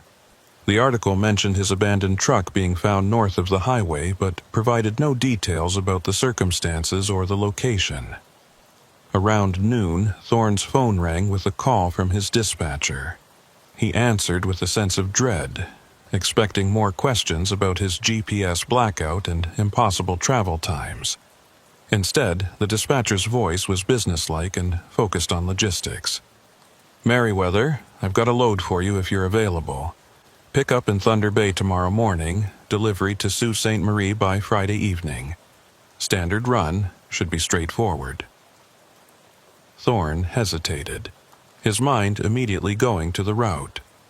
Thunder Bay to Sault Ste. Marie meant Highway 17, meant driving past marker 487 again, meant potentially encountering whatever had happened to him 2 nights ago. "What's the weather forecast looking like?" he asked, trying to keep his voice casual. The dispatcher clicked something on his end. "Clear skies, no precipitation expected. Perfect conditions. You interested, or should I offer it to someone else?" Thorne thought about saying no, about turning down the job and maybe taking a few weeks off to let his nerves settle. But he also thought about his bills, his mortgage on the truck, the reality that he couldn't afford to be selective about loads right now. "I'll take it," he heard himself say, and immediately regretted it. "Good," the dispatcher replied. "Pickup is at 0700 at the lumber yard on Walsh Street. Load's already staged, just need to get it hooked up and secured. Should have you out of there by 8 at the latest." After the call ended, Thorne sat staring at his phone, wondering if he'd just made a terrible mistake. The rational part of his mind said that lightning didn't strike twice, that the conditions 2 nights ago had been unique and unlikely to repeat. But the part of him that had driven that ghost road, that had heard those phantom voices and seen Maida Kincross standing in the snow, knew that some things operated outside the boundaries of probability and reason. He spent the afternoon trying to distract himself, running errands, doing laundry, watching mindless television, but his thoughts kept returning to Highway 17 and what might be waiting for him there. That evening, he forced himself to eat a proper meal and went to bed early, hoping to bank as much rest as possible before the morning run. Sleep came fitfully, punctuated by the same looping dreams of endless roads and counting down markers. At some point in the deep hours of night, Thorne woke to the sound of his CB radio crackling with static. He sat up in bed, confused and disoriented before realizing that his CB radio was in his truck, locked up at the storage yard 2 kilometers away. There was no way he could be hearing it from his apartment. He lay back down, telling himself it had been part of the dream, just his overstressed mind playing tricks. But the sound persisted, faint but unmistakable, and when Thorne turned on his bedside lamp and looked around the room, he saw his phone screen glowing on the nightstand. He picked it up and found his trucking company's fleet tracking app had opened itself somehow, showing a map view. His truck's icon was blinking at the storage yard, but there was a thin gray line extending from it, reaching north across the map toward Highway 17. As Thorne watched, the line grew longer, tracing a path that curved and twisted like something alive, heading toward that stretch of road between Nipigon and Wawa. Thorne closed the app forcefully and set his phone face down on the nightstand, his heart racing. When he picked it up again a few seconds later to make sure it was truly closed, the app was still shut down, showing only his home screen. He told himself it had been a glitch, maybe some background process updating his previous route data. But the image of that gray line extending from his truck, reaching toward the ghost road like a hook seeking a fish, stayed with him. He didn't sleep again that night, just lay in bed watching the numbers on his alarm clock count down toward 6 a.m. when he'd need to get up and start preparing for the run. Part of him considered calling his dispatcher at dawn and canceling, claiming illness or mechanical problems, or anything that would get him out of driving Highway 17 today. But Thorne had never been a quitter, had never backed down from a challenge, and the idea of letting fear dictate his decisions felt like a personal failure he couldn't accept. At 6:30, he was showered, dressed, and walking out to his car with a travel mug of coffee in hand. The morning was clear and cold, the sky just beginning to lighten in the east, and Thunder Bay looked exactly as it always did. Ordinary, predictable, safe. Thorne drove to the storage yard and found his truck exactly where he'd left it. No signs of tampering or disturbance. He did his pre-trip inspection with extra care, checking every light, every tire, every connection, looking for anything out of place. Everything was normal. Everything was fine. But as he climbed into the cab and started the engine, Thorne noticed something that made his stomach drop. His CB radio was on, the channel indicator showing that it was tuned to frequency 19, the standard trucker channel. Thorne always turned his CB off when he parked for the night, a habit so ingrained that he didn't even think about it anymore. But here it was, powered on and waiting. He told himself he must have forgotten in his exhaustion 2 nights ago that it wasn't significant. But he didn't believe it. The drive to the lumber yard was uneventful, and the loading process went smoothly. Thorne watched the forklift operators stack fresh-cut lumber onto his flatbed trailer, securing the load with chains and straps, and tried to focus on the familiar routine. By 8:15, he was pulling out of the yard and heading toward Highway 17, the sun now fully above the horizon, and painting the sky in shades of pink and gold. Traffic was light this early, mostly other commercial vehicles and a few commuters heading into the city for work. Thorne merged onto the Trans-Canada and settled into the right lane, keeping his speed moderate and his eyes on the road ahead. For the first 100 kilometers, nothing unusual happened. The highway unfurled exactly as it should, with markers counting up in regular sequence and towns appearing at their expected intervals. Thorne's CB picked up occasional chatter from other drivers, mundane conversations about weather and traffic and where to find the best coffee along the route. He began to relax slightly, allowing himself to think that maybe this run would be different, that maybe the ghost road only appeared during storms. But as he approached kilometer marker 450, Thorne's CB radio suddenly erupted with static. He reached over to adjust the squelch, but before he could touch it, a voice broke through. The dispatcher's voice. Elgin Rousseau's voice. Just as clear as it had been 2 nights ago. All units, be advised that Highway 17 eastbound is experiencing adverse conditions between markers 460 and 490. Reduced visibility due to ground fog. Recommend reduced speed and increased following distance. Thorne's hands tightened on the wheel. There was no fog. The sky was crystal clear. Visibility was unlimited, and the highway department's electronic signs had shown no warnings or advisories when he'd passed them. He keyed his CB mic, his voice tight. "This is Merriweather eastbound at marker 452. I'm not seeing any fog conditions. Can you clarify the advisory?" The static intensified for a moment, and when Elgin Rousseau's voice came back, there was something different about it. A quality of awareness that hadn't been there before. "Merriweather, we've been trying to reach you. You need to turn back. The road ahead is closed." Thorne's mouth went dry. He looked in his mirrors, checking to see if other traffic was slowing or stopping, but the highway behind him was empty. "Closed for what reason?"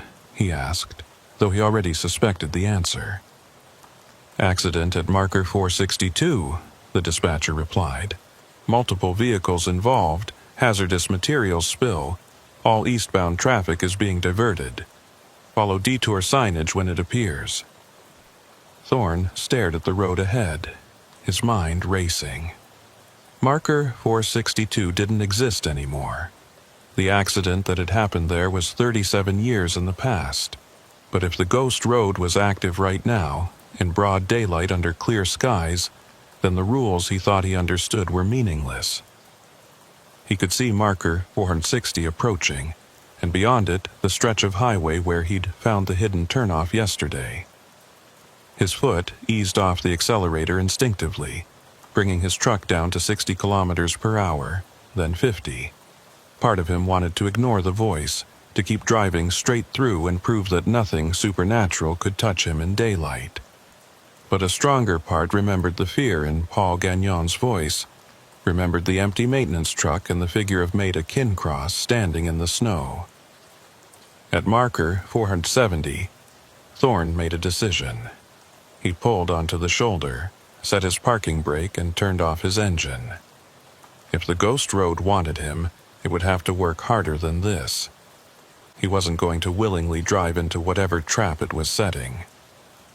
The CB crackled again, and this time a different voice came through, younger, familiar, desperate.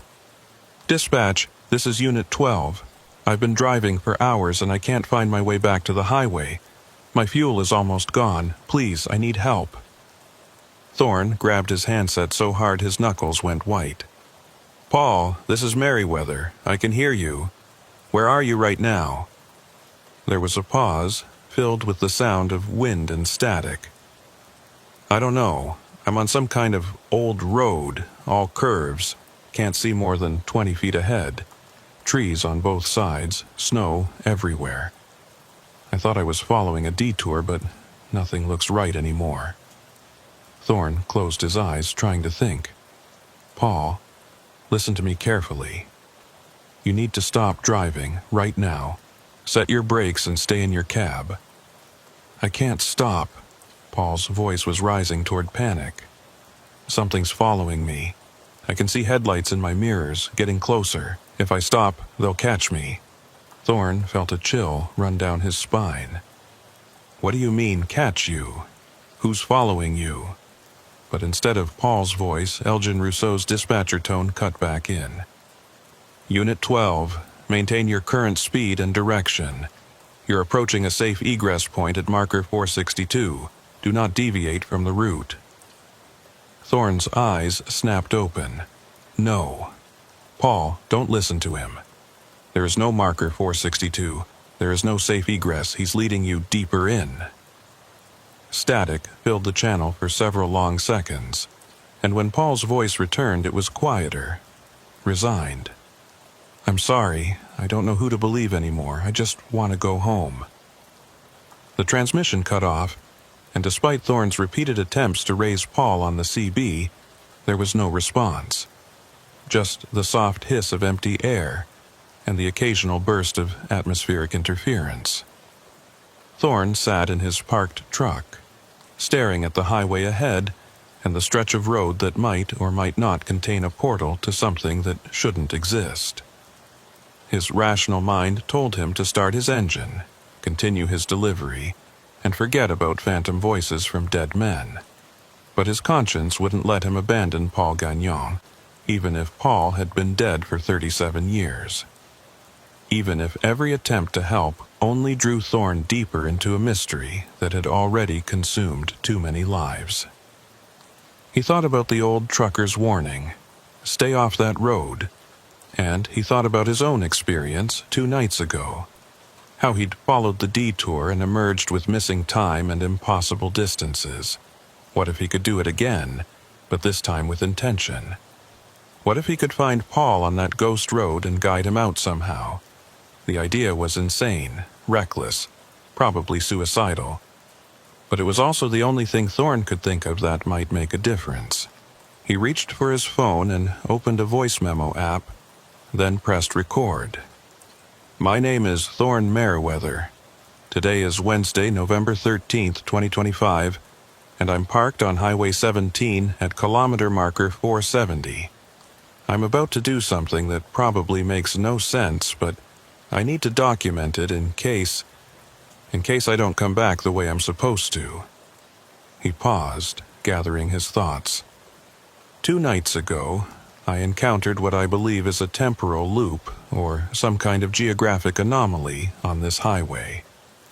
A decommissioned road called Route 17A that still exists in some form, trapping the echoes of people who died in a 1986 accident.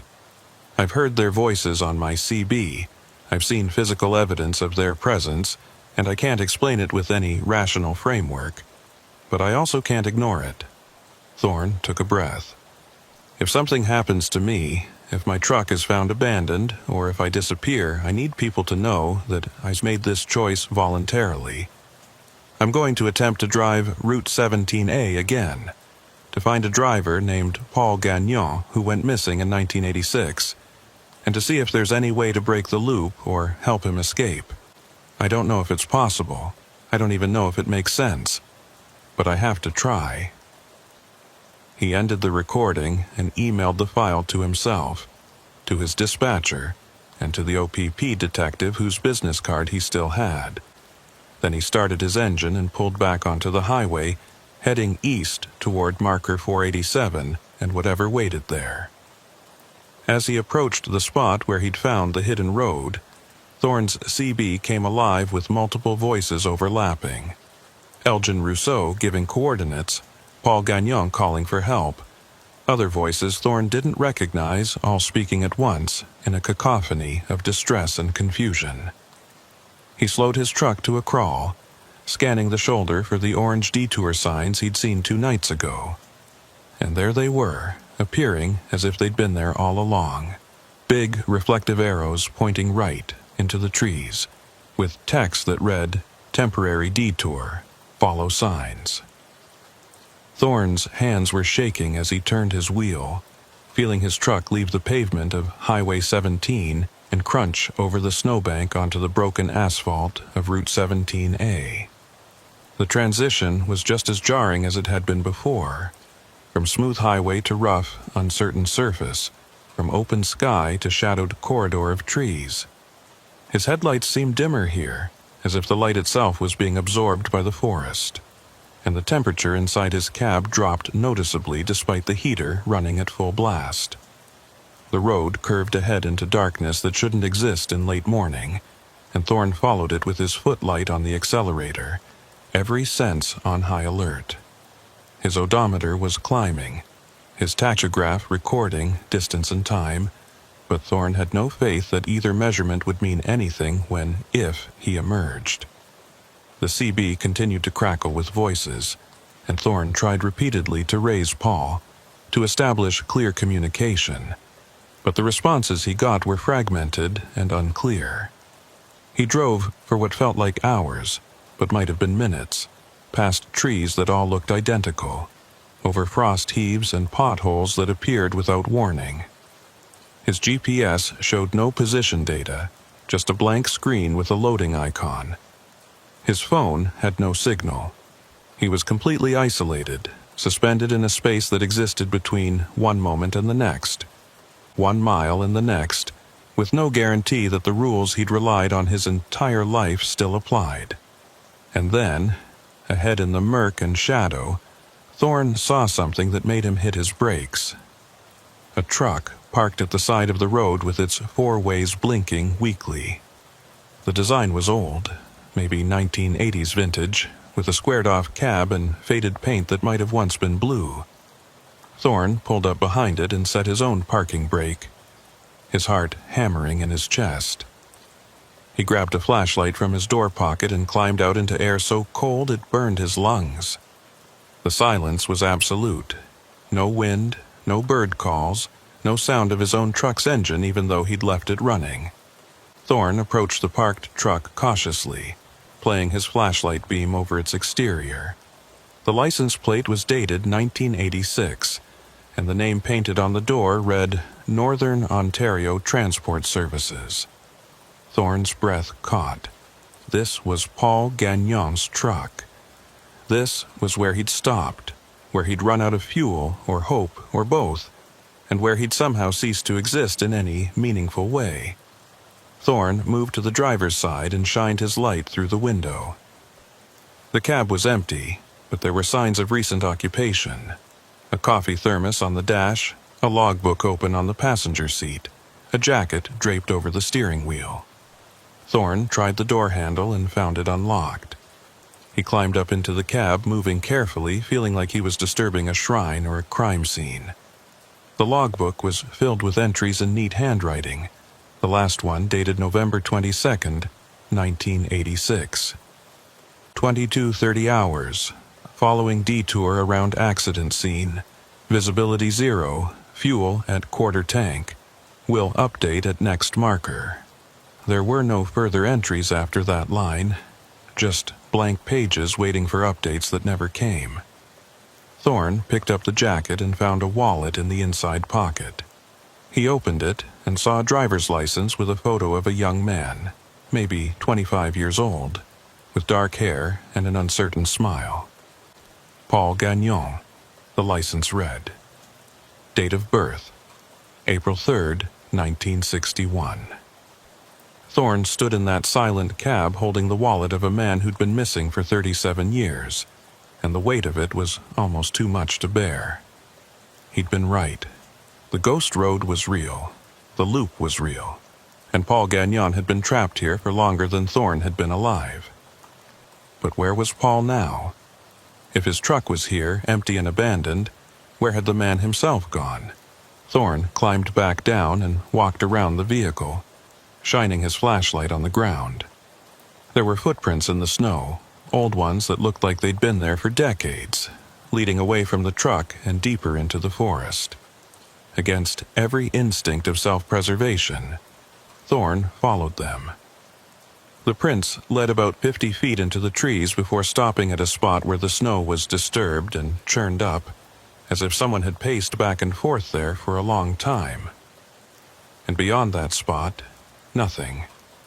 No continuing prints, no sign of where Paul had gone next. Just virgin snow and silent trees. Thorne stood in that clearing, his flashlight beam cutting through the darkness, and realized with sinking certainty that he couldn't save Paul Gagnon. No one could.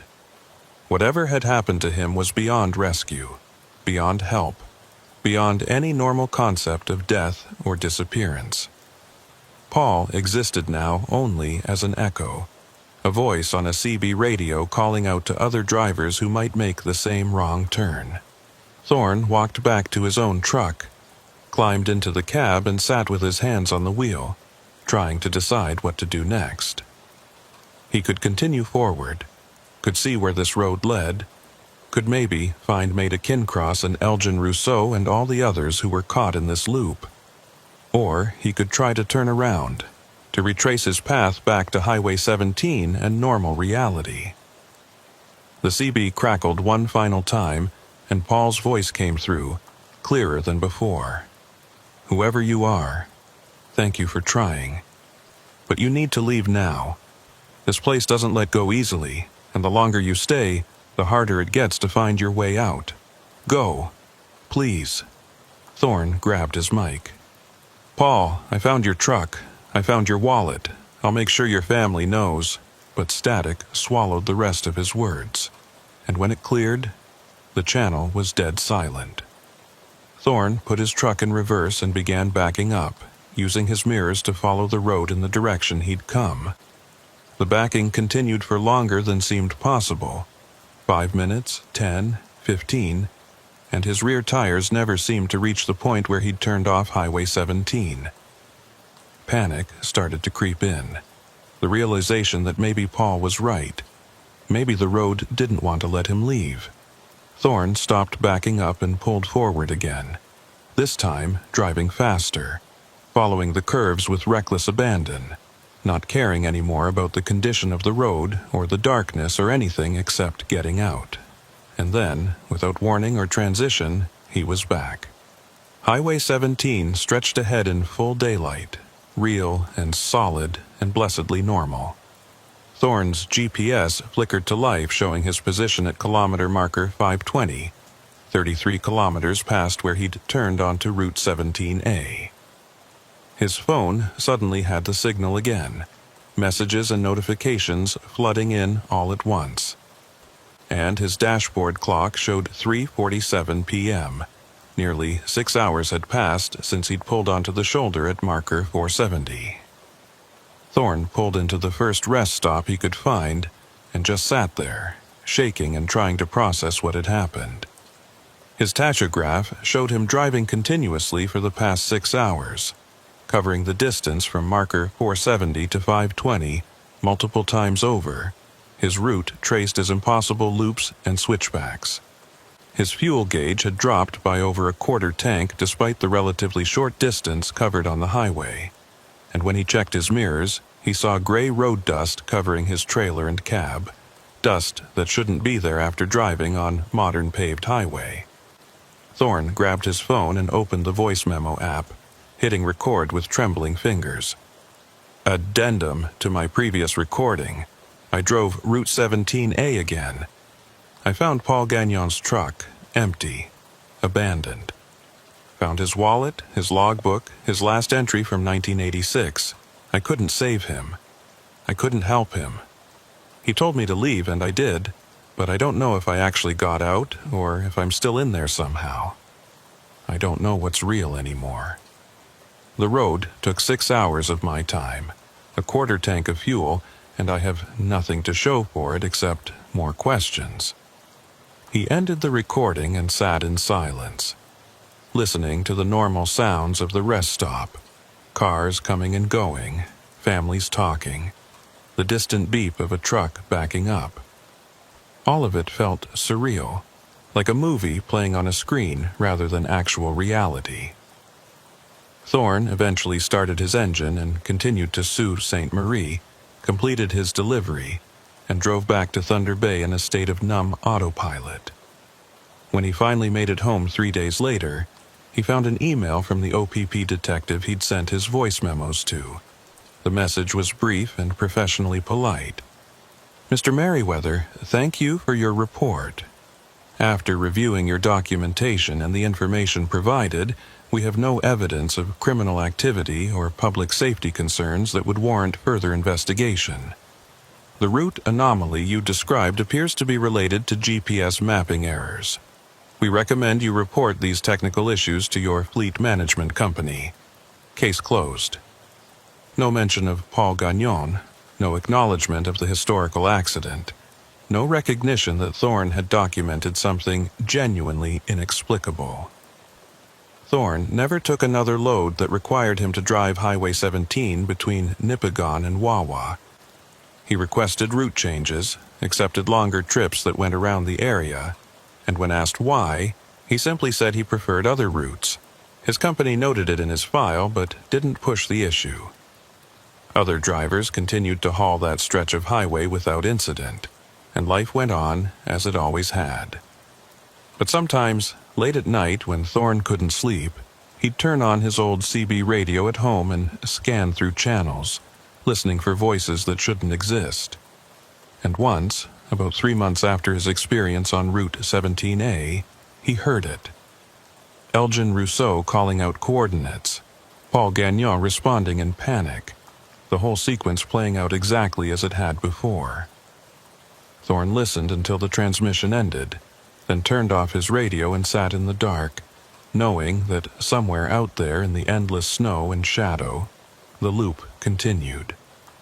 The dead kept directing traffic, the lost kept driving, and Highway 17 kept its secrets buried under broken asphalt and historical markers that no longer existed. And Thorne carried his own secret too, the knowledge that some roads don't just take you from one place to another. They take you outside of place entirely, into spaces between moments where time runs backward and forward simultaneously, where the past never quite stays buried, and where drivers who make one wrong turn might never find their way home.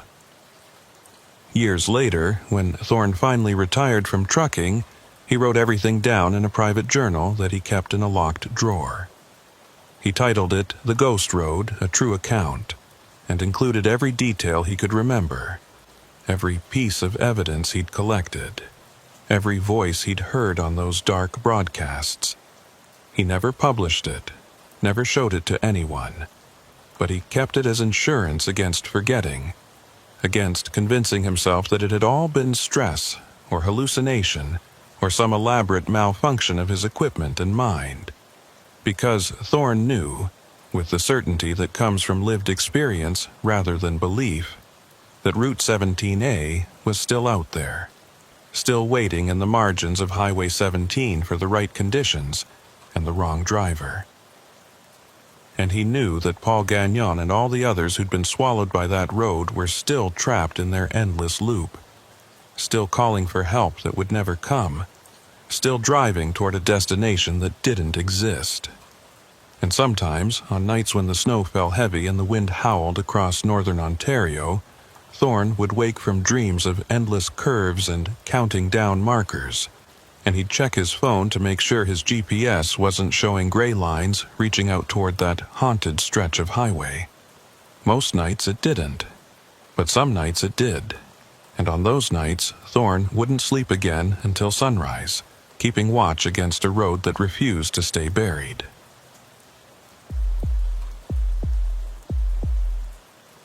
Cormac Vale had been driving across the Saskatchewan prairies for 6 straight hours when his fuel warning light blinked on, a small orange icon that felt like an accusation in the gathering dusk. He'd meant to stop in Swift Current, had even pulled off the Trans-Canada with that intention, but the lineup at the truck stop had been 12 deep, and Cormac had made the calculation that he could push through to the next major center without issue. That calculation had been wrong. Now he was somewhere south of Highway 1 on a grid road that his GPS insisted would save him 40 minutes, watching his fuel gauge dip below the quarter tank mark while the sun bled out across an endless horizon of harvested wheat fields. The prairie stretched in all directions like an ocean frozen mid-wave, all gentle swells and distant grain elevators that looked like ships anchored against the coming night. It was beautiful in a desolate way, but beauty didn't help when you were running on fumes with no gas station in sight. Cormac had been hauling freight across Western Canada for nearly 15 years, and he knew better than to trust shortcuts on grid roads. especially this late in the season. November in Saskatchewan meant early darkness, unpredictable weather, and small towns that rolled up their sidewalks at 5 p.m. But his dispatcher had been pushing him hard on this run, emphasizing the delivery deadline in Regina and the penalty fees they'd face if he missed the window, and Cormac had let that pressure override his better judgment. Now he was paying for it. Watching kilometer markers tick by with agonizing slowness, while his fuel gauge continued its steady descent toward empty. His phone showed 2 bars of signal, enough to pull up a map, and he zoomed in on his current location looking for anything that might have fuel. The screen showed a spiderweb of grid roads, a handful of abandoned railway lines, and one small town about 15 kilometers ahead. No name on the map, just a gray dot indicating human habitation. Cormac tapped on it hopefully, but the information pop-up was sparse. Population, unincorporated. Services, unknown. It wasn't promising, but it was better than nothing. Cormac guided his rig south on the dirt grid road, the setting sun casting his shadow long across the stubble fields to his left. The road's surface was rough but passable, graded recently enough that the washboard hadn't gotten too severe, and his truck handled it well despite the 40-foot trailer he was pulling. The load was light, agricultural equipment parts heading to a dealership in Regina, so at least he didn't have to worry about bogging down if the road got soft. What concerned him more was the absolute emptiness of the landscape. In the past hour, he hadn't seen another vehicle, hadn't passed a farmhouse with lights on, hadn't even spotted cattle in the fields. Just endless stubble and sky. The two meeting at a horizon so flat and distant it seemed to curve with the earth itself. It was the kind of emptiness that made you understand why early settlers had gone mad out here, why some of them had written letters home describing the prairie as a vast nothing that swallowed sound and hope in equal measure. As full darkness settled in, Cormac's headlights became the only illumination for miles in any direction. The stars were coming out overhead, so many of them that the sky looked crowded, but they provided no useful light for navigation. His fuel gauge had dropped to the red zone now, maybe 30 kilometers of range left if he was lucky, and Cormac found himself unconsciously easing off the throttle to conserve every drop. The town should be close now, according to his odometer, and he strained his eyes looking for any sign of lights or structures ahead. For a long moment there was nothing, just the tunnel of his headlights cutting through darkness and the rhythmic bounce of his cab over the uneven road. Then, at the very limit of his vision, Cormac saw it, the silhouette of a grain elevator rising against the stars like a cathedral in the wilderness. The sight brought a surge of relief so intense it was almost physical. Where there was a grain elevator, there was usually a town, and where there was a town, there was usually fuel. Or at least there had been, once upon a time. As Cormac drew closer, his relief began to curdle into uncertainty. The grain elevator was definitely there. A massive wooden structure that must have been 40 or 50 feet tall. But there were no lights around it. No street lamps, no illuminated signs, no glow of windows from nearby buildings. The elevator itself looked dark and abandoned, its paint peeling away in long strips that fluttered in the wind like dead skin. Cormac downshifted as he reached what must have been the town's main street. A dirt road slightly wider than the grid road he'd been following, with buildings lined up on either side like rotting teeth. His headlights swept across storefronts with broken windows, a church with its steeple listing to one side, houses with sagging porches and doors that hung open on broken hinges. The place looked like it had been dead for decades, one of those prairie ghost towns that had died when the railway stopped running, or the highway bypassed them, or the young people all moved away to cities that offered something more than dust and wind and endless sky. Cormac slowed his truck to a crawl, scanning both sides of the street for any sign of a gas station or even just a fuel pump attached to a store. His headlights illuminated a faded sign hanging from a post. "Welcome to," but the town's name had weathered away, leaving just the mounting brackets and a few flakes of paint. He continued down the main street, past what might have once been a general store, a post office, a cafe with tables still visible through the grimy windows. Everything was closed. Everything was dark, and Cormac was beginning to accept that he'd gambled wrong. This town was too far gone to offer anything useful, and he'd wasted precious fuel driving here. He was calculating whether he had enough diesel left to make it back to the Trans-Canada when his headlights caught something that made him hit his brakes. There was a light on in one of the houses, a warm yellow glow spilling out through intact windows onto a porch that looked recently swept.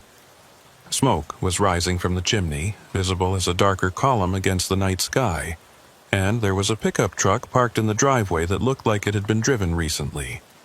No rust, no flat tires, no signs of abandonment. Cormac sat in his idling truck, staring at that lit window and trying to decide what to do. Every instinct told him that something was wrong about this situation, that a single occupied house in a town full of ruins was a detail that didn't fit any normal pattern. But his fuel gauge was telling him an even more urgent story, and the reality was that he needed help whether he liked it or not. He couldn't make it back to the highway, couldn't push forward to the next town, and sitting here until his tank ran dry would leave him stranded in the middle of nowhere with no easy way to get help. At least, if there were people in that house, they might have a phone that worked, might be able to point him toward the nearest fuel source, might even have a few jerry cans of diesel they'd be willing to sell. Cormac pulled his truck over to the side of the street, as close to the lit house as he could get without blocking the road, and killed his engine. The sudden silence was profound, broken only by the ticking of cooling metal and the whisper of wind through empty buildings. He grabbed his flashlight from the door pocket and climbed down from the cab, his boots crunching on gravel that sounded impossibly loud in the stillness. The air was cold, colder than it had any right to be for early November, and Cormac could see his breath forming clouds as he walked toward the lit house. As he got closer, he could make out more details. The house was a simple two-story structure with white siding that had been maintained recently enough to still look white rather than gray. The porch had a rocking chair on it, and there were curtains in the windows, real curtains, not the ragged strips of fabric that hung in the abandoned buildings around it. Someone definitely lived here, and they'd been maintaining the property despite the decay surrounding them. Cormac climbed the porch steps carefully, testing each board before putting his full weight on it, and knocked on the front door 3 times. The sound echoed in the stillness, and for a moment nothing happened. Then he heard footsteps inside, heavy and slow, approaching the door with the deliberate pace of someone who wasn't in a hurry and wasn't particularly surprised to have visitors.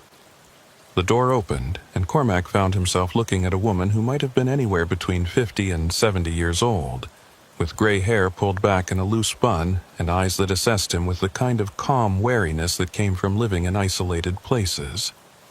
"Evening," Cormac said, trying to sound friendly but not desperate. "Sorry to bother you, but I'm having a fuel situation with my truck. I was hoping you might know where the nearest gas station is, or if there's anywhere in town I could buy some diesel." The woman studied him for a long moment, her expression unreadable, and Cormac noticed that she was wearing clothes that looked oddly old-fashioned. A wool dress with a high collar, thick stockings, practical shoes that might have been modern 50 years ago. When she finally spoke, her voice was low and measured, with the flat vowels of prairie English. "Nearest fuel is in Assiniboia, 40 kilometers north. Nothing between here and there." Cormac's heart sank. 40 kilometers might as well be 400 with the fuel he had left. "Is there any chance you might have some diesel here? I can pay whatever's fair. I just need enough to make it to Assiniboia." The woman's gaze shifted past him to where his truck sat idling in the street, its running lights glowing in the darkness. Something flickered across her face, Concern, maybe, or recognition of a problem she'd seen before. "Wait here," she said finally, and closed the door before Cormac could respond. He stood on the porch, listening to her footsteps recede into the house and wondering if she was coming back or if she'd decided he wasn't worth helping. The wind picked up, rattling loose siding on the abandoned building across the street and carrying with it the smell of dust and grain chaff and something else Cormac couldn't quite identify. Something organic and slightly rotten, like vegetables left too long in a cellar. He turned his flashlight beam on the house next door and saw that the windows were broken out. The interior visible as a dark cavity full of furniture that had been picked over by weather and animals. It was like standing at the edge of two different worlds. Behind him, a warm, lit house with smoke rising from its chimney, and in front of him, the hollow corpse of a town that had given up decades ago. The contrast was so stark it felt staged, like a movie set designed to unsettle viewers by putting the normal next to the nightmare. The door opened again, and the woman reappeared, this time wearing a heavy coat and carrying a flashlight of her own. "I don't have diesel here," she said, stepping out onto the porch and closing the door behind her. "But there's a fuel pump at the old co-op building, about 2 blocks down. Still has diesel in the underground tank, but it's been there a while. Might work, might not." Cormac felt a flicker of hope. "The pump still works?" The woman nodded, already moving down the porch steps. "It's not electric, it's a hand-crank model from before they modernized. Never got removed when the co-op closed. Follow me, I'll show you." She walked down the street without waiting to see if Cormac followed, her flashlight beam bouncing off abandoned storefronts and creating shadows that seemed to move independently of their sources. Cormac hurried to catch up, his own flashlight cutting parallel tracks through the darkness. "Do you mind if I ask," he said as they walked, "why you're still here? I mean, it looks like everyone else left a long time ago." The woman was quiet for several steps, and Cormac thought maybe she wasn't going to answer. Then she spoke without turning around, her voice carrying clearly in the still air. "This is my home. My family built that house in 1947, raised 3 generations there. Just because everyone else left doesn't mean I have to." There was a finality to her tone that discouraged further questions, and Cormac let the subject drop. They walked in silence past more ruins. A bank with its vault door standing open like a mouth, a barber shop with its striped pole lying in the street, a hardware store where tools still hung on display hooks inside the broken windows. The woman's flashlight beam swept across each building methodically, as if she was performing a nightly inspection, checking to make sure everything was still dead and staying that way. After 2 blocks, she stopped in front of a large wooden structure that might have been impressive once, but now leaned slightly to the left. Its loading dock collapsed and its walls covered in graffiti, so old it had weathered to the same gray as the wood beneath. "This is it," the woman said, pointing her flashlight at a metal box mounted on the side of the building. "Pump's in there. Tank access is around back." Cormac approached the metal box and found a rusted padlock holding it shut. He tugged on it experimentally, but the lock held firm despite its appearance. "You have a key for this?" he asked, turning back toward the woman. She was already holding up a key ring with several old brass keys dangling from it, and she stepped forward to unlock the padlock with practiced ease. The box door swung open with a metallic shriek, revealing a pump mechanism that looked like it belonged in a museum. It was all cast iron and brass fittings, with a hand-crank handle on one side and a mechanical counter that would tick off gallons as they passed through. A coil of old rubber hose was hanging on a hook inside the box, cracked and stiff with age, and Cormac had serious doubts about whether any of this equipment was still functional. But he'd come this far, and the alternative was sitting in his truck until someone happened by, which, given the emptiness of this town and the surrounding area, might be days. "Thank you," Cormac said, meaning it. I really appreciate this. How much do I owe you?" The woman waved off the question with one hand. "Tank belongs to the co-op, not me. Far as I'm concerned, anything left in there is abandoned property. Take what you need." She handed him the keys.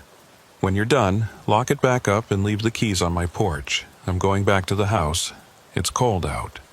Before Cormac could ask anything else, she turned and walked back the way they'd come, her flashlight beam growing smaller and smaller until it disappeared around a corner, leaving him alone in the darkness with a hand-crank fuel pump and a tank full of diesel that might be as old as he was.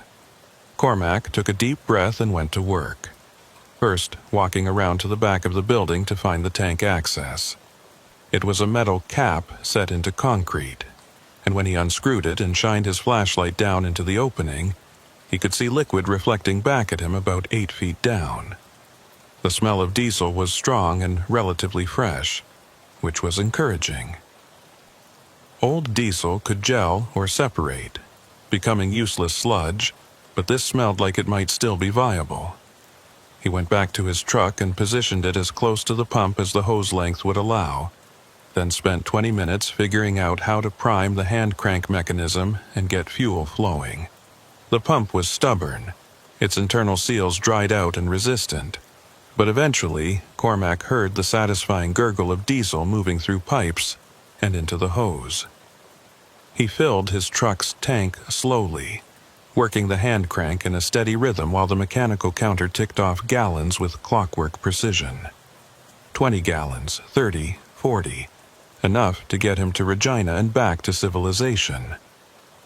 As he worked, Cormac became aware of sounds in the darkness around him.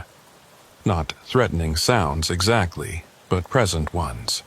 The creak of wood settling in cooling night air, the rattle of loose tin in the wind, and underneath it all a kind of low hum that might have been power lines or distant machinery or just the acoustic tricks that empty spaces played on human ears. He tried to ignore it and focus on the task at hand, but the longer he stood there cranking fuel from an abandoned tank in a dead town, the more wrong everything felt. When his tank was full, Cormac secured the pump hose and locked the metal box, slipping the keys into his jacket pocket to return to the woman's porch as promised. He climbed back into his cab and started the engine, feeling a surge of relief at the familiar diesel rumble. The fuel gauge needle climbed steadily toward full, and Cormac allowed himself to relax slightly. He'd gotten lucky, found exactly what he needed in the most unlikely place imaginable. Now, all he had to do was drive back to the grid road, navigate his way to the Trans-Canada, and put this strange detour behind him. He put the truck in gear and began the slow process of turning around on the narrow main street, using the width of abandoned properties to maneuver his trailer. As his headlights swept across buildings during the turn, Cormac caught movement in one of the upper windows of the general store. A flicker of something pale and quick, there and gone so fast he almost convinced himself he'd imagined it. But when he completed his turn and started driving back toward the woman's house to return her keys, he saw it again. This time in the doorway of the church. A figure, tall and thin, watching his truck pass. No features visible, just a silhouette darker than the shadows around it. Cormac's hands tightened on the steering wheel and he pressed slightly harder on the accelerator, eager now to complete his business and leave this town behind. He pulled up in front of the lit house and killed his engine, intending to make this quick, just drop the keys on the porch and go. But as he approached the house, he noticed something that stopped him cold. There were footprints in the dust of the porch. Lots of them. Far more than could be explained by the woman's single trip out to show him the fuel pump. The prints overlapped and crossed each other, some fresh and some older, creating a pattern that suggested multiple people coming and going regularly. But every other house on this street was abandoned, every other building dark and empty.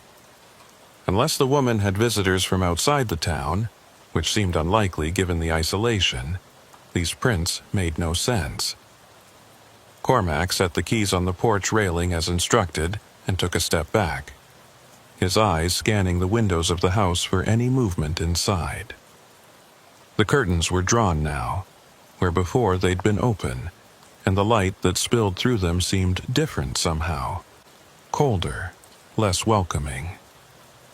He returned to his truck quickly, not quite running but moving faster than a casual walk, and climbed back into the safety of his cab. The door lock clicked down with a sound that was deeply reassuring, and Cormac started the engine without allowing himself to look back at the house.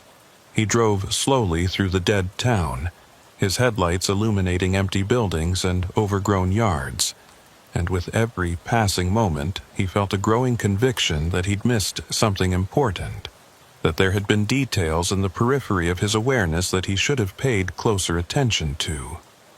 The woman's old-fashioned clothes, the single-lit house in a town of ruins, the footprints on the porch that didn't match her story of living alone. All of it pointed towards something that didn't add up. But Cormac couldn't quite put his finger on what bothered him most, couldn't articulate the wrongness that had settled into his bones like cold weather. He reached the edge of town and turned north onto the grid road that would take him back toward the Trans-Canada, and only when the lights of the town had disappeared completely behind him did he allow himself to breathe normally again. His phone, which had shown 2 bars of signal when he'd arrived, now showed none at all. No signal, no data, just the emergency calls only message that meant he was truly isolated out here on the prairie. Cormac tried not to let that bother him. Cell coverage was spotty in rural Saskatchewan, and it was entirely normal to lose signal on grid roads between towns. But combined with everything else he'd experienced, the loss of connectivity felt like another small wrongness added to the growing pile. He drove for 20 minutes, following the grid road north through darkness so complete that his headlights seemed to create reality rather than just illuminate it. The road's surface had deteriorated since he'd driven south earlier, or maybe he was just more aware of the washboard and potholes now that his mind wasn't focused entirely on finding fuel. His trailer bounced and rattled behind him, and Cormac found himself gripping the wheel tighter than necessary, his shoulders bunched with tension. When he finally saw the lights of the Trans-Canada ahead, a string of orange sodium vapor lamps marking the highway's path across the prairie, he felt relief wash over him so intensely that his eyes actually stung with it. He merged onto the highway and immediately felt like he'd crossed a boundary back into the normal world, where things made sense and abandoned towns stayed abandoned, and single-lit houses didn't exist in the middle of ruins. Traffic was light but present, the occasional transport truck heading east or west, a few cars with out-of-province plates, the normal flow of late-night highway commerce. Cormac settled into the right lane and tried to put the experience behind him, focusing on the road ahead and the delivery deadline he still needed to meet in Regina. But even as he drove, putting kilometers between himself and that unnamed town, he couldn't shake the memory of the woman's face as she'd studied him on her porch, or the way those footprints had crisscrossed her porch in patterns that suggested many visitors to a place where no one should have been visiting at all. And he couldn't forget the figure he'd seen in the church doorway, watching his truck pass with an attention that felt predatory despite the distance. Cormac told himself it had been a trick of light and shadow, his mind finding patterns and randomness because that's what human minds did in stressful situations. But he didn't believe it. 40 minutes later, Cormac pulled into a truck stop on the outskirts of Regina and topped off his fuel tank with fresh diesel from a proper pump, even though his gauge showed he was still 3/4 full. He didn't trust the fuel from that hand crank pump, didn't want to risk it clogging his filters or causing engine problems down the road. As the new fuel flowed into his tank, washing away and diluting whatever he'd taken from the co-op, Cormac felt like he was performing some kind of cleansing ritual, purging his truck of any connection to that strange place. When the pump clicked off, he went inside to pay and get coffee, and found himself telling the cashier about his detour through the abandoned town. The cashier was a middle-aged man with thinning hair and the tired eyes of someone working the graveyard shift, and he listened to Cormac's story with polite disinterest until Cormac mentioned the woman in the lit house. Then the man's expression changed, became more focused. "You saw someone living there?" he asked. "In one of the ghost towns south of here?" Cormac nodded. "Yeah," older woman, said her family built the house in 1947. She seemed perfectly normal, helped me find fuel. The cashier was quiet for a moment, then shook his head slowly. "That's strange. I've been working this stop for 20 years. Heard stories about most of the abandoned towns in this area. Some of them do have squatters sometimes, drifters passing through, but it's rare for anyone to stay long term. Too isolated, no services, no reason to be there." He rang up Cormac's purchase and handed back his credit card. "Which town was it? Do you remember the name?" Cormac shrugged. "There was a sign, but the name had weathered off. It was about 40 kilometers south of Assiniboia, right on a grid road." The cashier frowned, thinking. "That's deep prairie. Not much out there anymore. Used to be dozens of little towns along the railway lines, but when the grain companies consolidated and the trains stopped running, most of them just died. People moved to bigger centers, left everything behind." He leaned forward slightly, his voice dropping as if sharing a confidence. "You know what's weird, though? Some of those old towns, people report strange things. Lights where there shouldn't be lights. Sounds of trains that stopped running decades ago. That kind of thing. Local legend stuff. Probably just bored teenagers or optical illusions, but it makes you wonder." Cormac thanked him and took his coffee out to the parking lot where his truck sat under the harsh fluorescent lights like something real and solid and trustworthy. He climbed back into the cab and pulled out his logbook to record the fuel stop, and that's when he noticed something odd about his previous entry. The time he'd written down for leaving Swift Current was 3:45 p.m., and according to his dashboard clock, it was now 11:30 p.m. Almost 8 hours had passed, but Cormac could only account for about 6.5 of them. Even allowing for the time spent at the abandoned town and the slow drive on grid roads, there was a gap of at least an hour that he couldn't explain.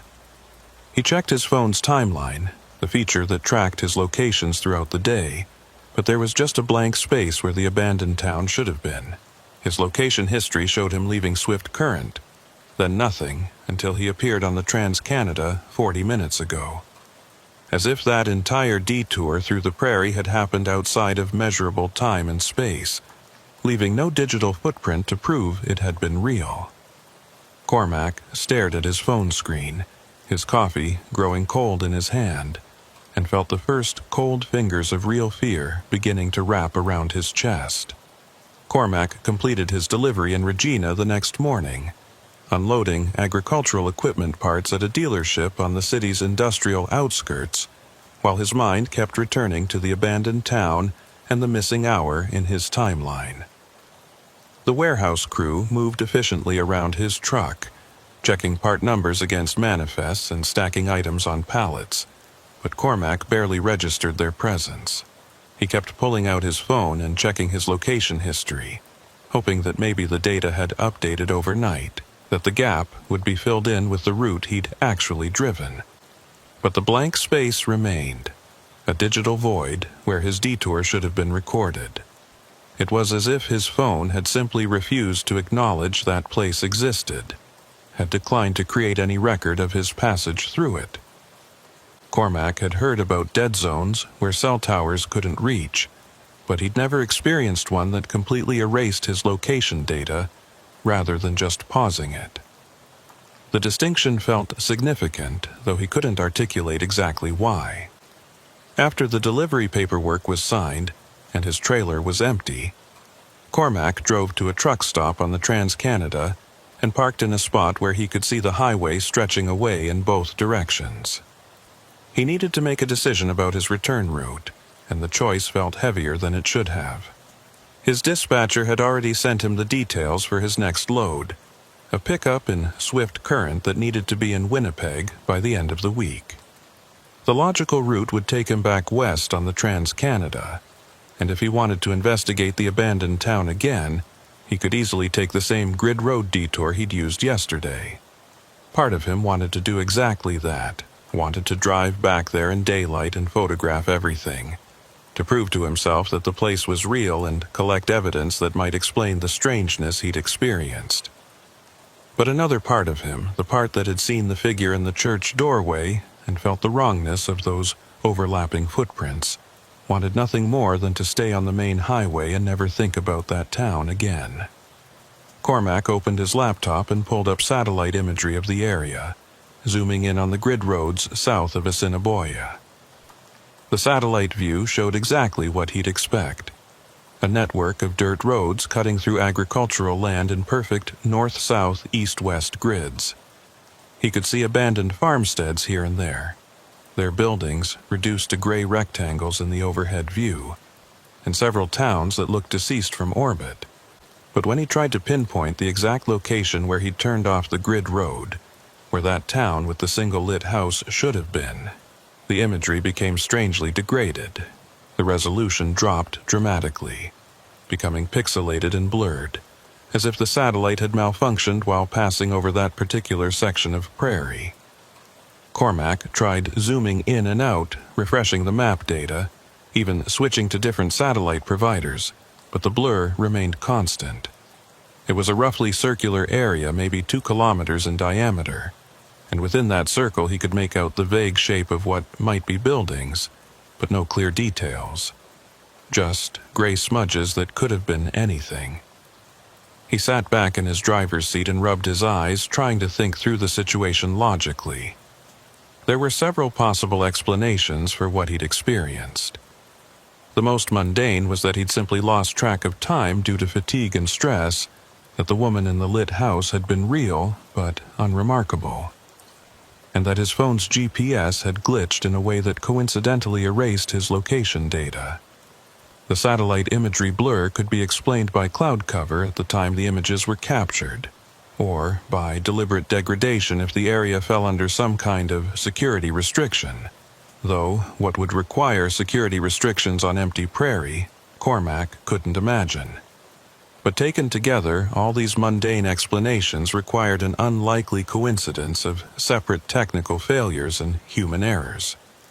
The alternative explanation was that something genuinely strange existed in that town, something that affected electronic devices and created gaps in recorded data. Something that could exist in a state between abandoned and occupied, dead and alive, present and absent. That explanation felt insane, like the plot of a horror movie rather than something that could happen to an experienced trucker on a routine delivery run. And yet Cormac couldn't dismiss it entirely, because he'd been there, had felt the wrongness with his own senses rather than just through the mediation of technology. His phone rang, breaking his spiral of thoughts, and Cormac saw his dispatcher's number on the screen. He answered on the second ring, trying to sound more alert than he felt. "Vale here." His dispatcher's voice came through with its usual brisk efficiency. "Cormac, just confirming you're clear for the swift current pickup. They're expecting you tomorrow morning between 8 and 10. Load's already staged. Should be a quick turnaround." Cormac hesitated, then asked, "What's the fastest route from Regina to Swift Current? I had some delays yesterday, and I want to make sure I build in enough buffer time." His dispatcher clicked something on his end, probably pulling up routing software. "Straight shot west on the Trans-Canada, about 240 kilometers. Road conditions are good, no construction delays reported. You should make it in under 3 hours easy." Another pause, then his dispatcher's voice took on a slightly different tone, more personal than professional. "Everything okay out there? Your GPS tracker showed some weird behavior yesterday afternoon, like you were off route for a while, but the signal was intermittent." Cormac chose his words carefully. "Yeah, I took a detour to find fuel. Cell coverage was spotty, so the tracker probably lost me for a bit. It wasn't exactly a lie, but it wasn't the whole truth either. His dispatcher seemed satisfied with the explanation. "No problem, just wanted to make sure you weren't having equipment issues. See you on the tracking board tomorrow." After the call ended, Cormac sat with his phone in his hand, staring at the blank screen and thinking about what his dispatcher had said. The GPS tracker had shown intermittent signal, which meant it hadn't gone completely dead. It had been cutting in and out, catching fragments of his location but not enough to build a continuous route. That was different from his phone's behavior, which had simply created a void in his location history. Two different systems, two different types of failure, both occurring at the same time and place. The coincidence bothered him more than he wanted to admit. He decided to search online for information about the abandoned towns in that area, to see if anyone else had reported strange experiences or unexplained phenomena. The search results were frustratingly vague.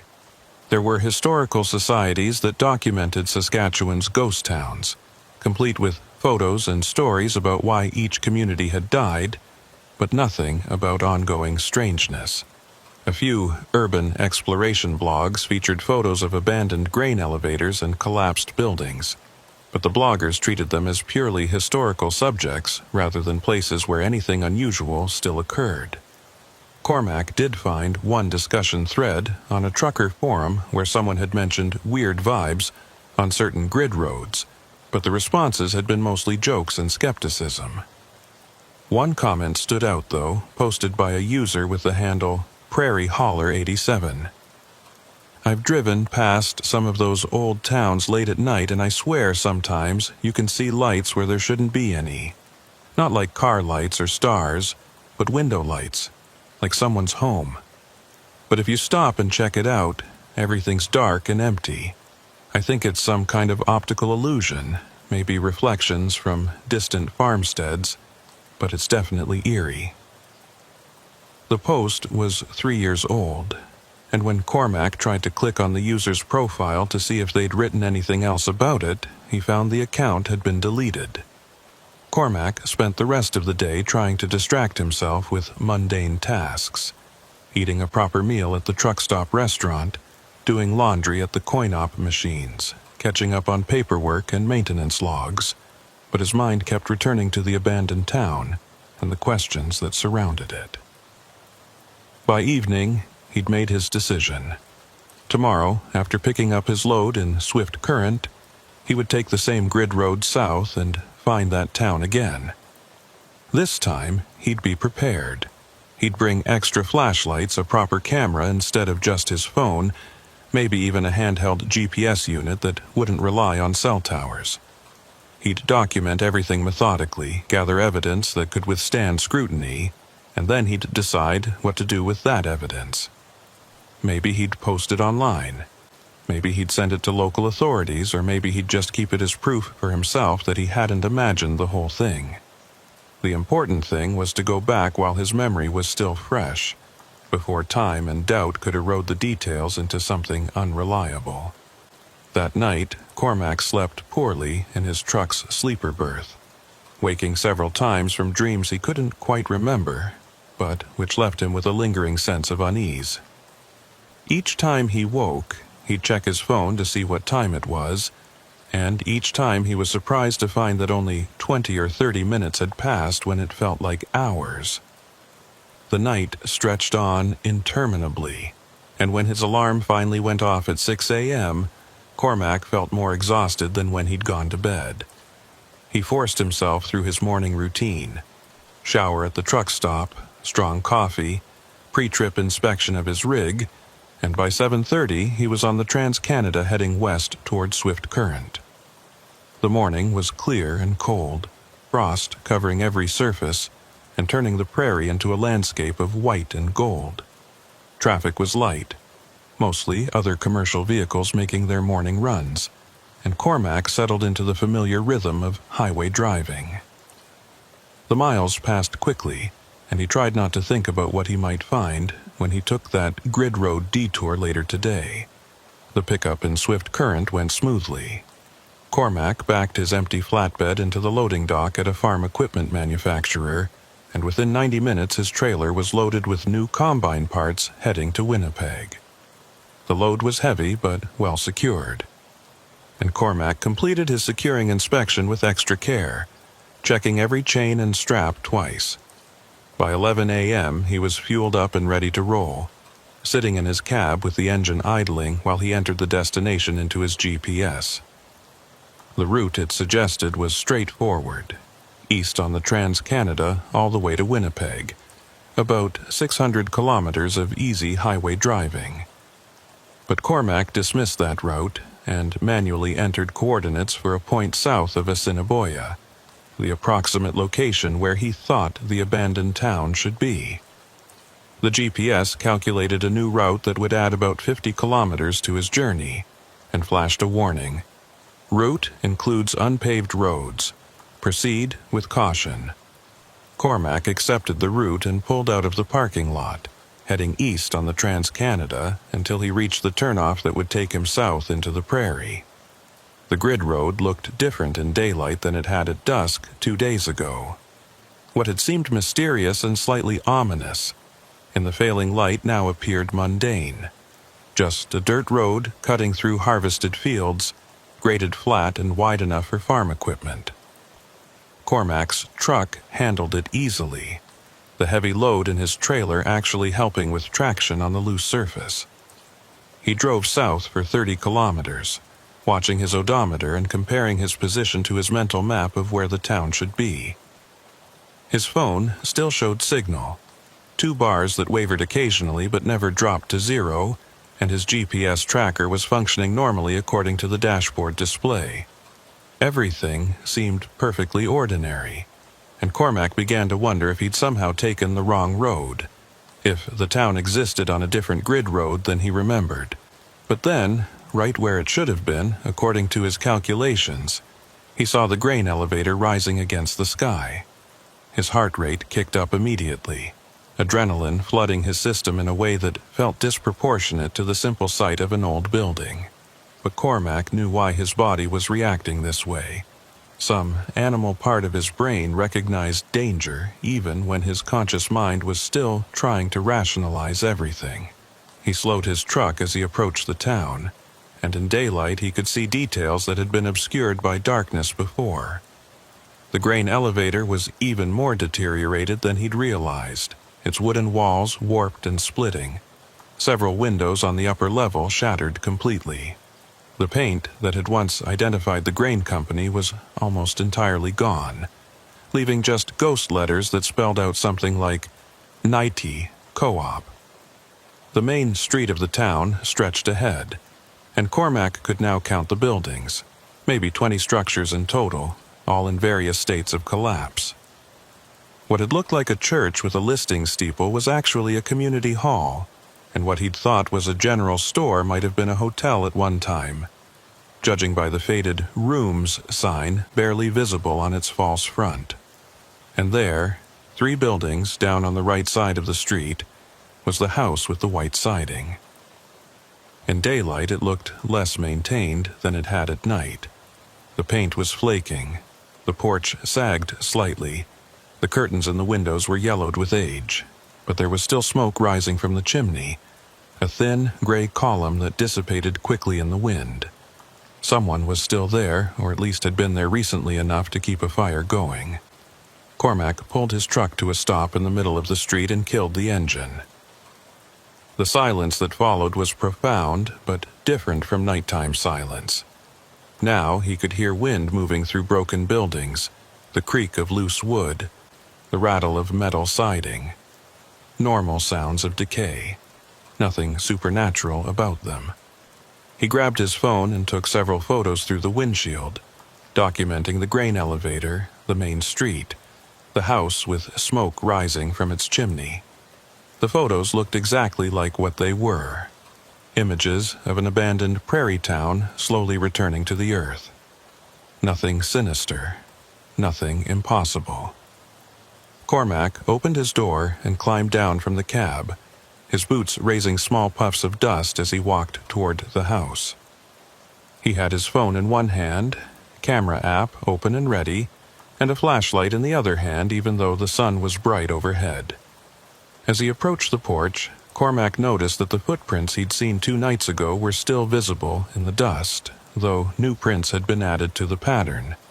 Fresh tracks, made within the last day or so, crisscrossing the porch in that same chaotic pattern that suggested many visitors. Before Cormac could knock, the door opened and the woman appeared. In daylight, she looked older than he'd initially estimated, well into her 70s at least, with deeply lined skin and hands that trembled slightly with what might have been age or cold. She was wearing different clothes than before, a heavy wool sweater and practical canvas pants, but they still had that oddly old-fashioned quality, like something from a previous era. Her expression when she saw Cormac was unreadable, somewhere between resignation and recognition, as if she'd been expecting him to return. "You came back," she said, her voice flat and unsurprised. Most people don't. Cormac tried to keep his voice steady and non-threatening. "I wanted to thank you again for helping me with fuel, and I was hoping to ask you some questions about this town, if you have time." The woman studied him for a long moment, and Cormac had the uncomfortable feeling she was assessing something about him that went beyond just his appearance or intentions. Finally, she stepped back from the doorway, a gesture that might have been invitation. "You'd better come in then. Cold out here." Cormac hesitated. Every instinct told him that entering that house was a bad idea, that whatever strangeness infected this town would be more concentrated inside the one occupied building than anywhere else. But he'd come here for answers, and he wasn't going to get them by standing on the porch. He climbed the steps carefully and crossed the threshold, entering a living room that smelled of wood smoke and old paper and something else underneath. Something organic and faintly unpleasant. The interior was furnished simply, with a couch and chairs that looked like they'd been nice once but were now worn down to their frames in places. A wood stove in the corner provided heat, its metal sides radiating warmth that felt good after the cold outside. But what struck Cormac most was the sheer volume of items covering every surface. Stacks of old newspapers and magazines, boxes piled on boxes, mason jars filled with what might have been preserves or pickled vegetables, clothes draped over chairs, kitchen implements hanging from hooks on the walls. It was the accumulation of decades, maybe generations, and it gave the room a claustrophobic quality despite its size. The woman gestured to a chair and Cormac sat, his eyes scanning the room and cataloging details. On the wall behind the couch was a large photograph in a tarnished frame, showing a group of people standing in front of a much newer version of this house. Cormac counted maybe 30 individuals in the photo, ranging from children to elderly adults, all dressed in clothes that suggested the 1940s or early 1950s. "That's my family," the woman said, following his gaze. "Taken in 1947, the year the house was finished. My grandfather built it with lumber from the grain elevator when they were expanding. Everyone in that photo lived in this town at one time." She moved to the wood stove and picked up a kettle. "Tea?" Cormac nodded, not because he wanted tea, but because it seemed important to accept her hospitality. While she prepared cups, he studied the photograph more closely. The people in it looked happy, or at least content, standing in front of a house that represented stability and permanence in a landscape that offered neither. But there was something about their faces that bothered Cormac, something he couldn't quite identify.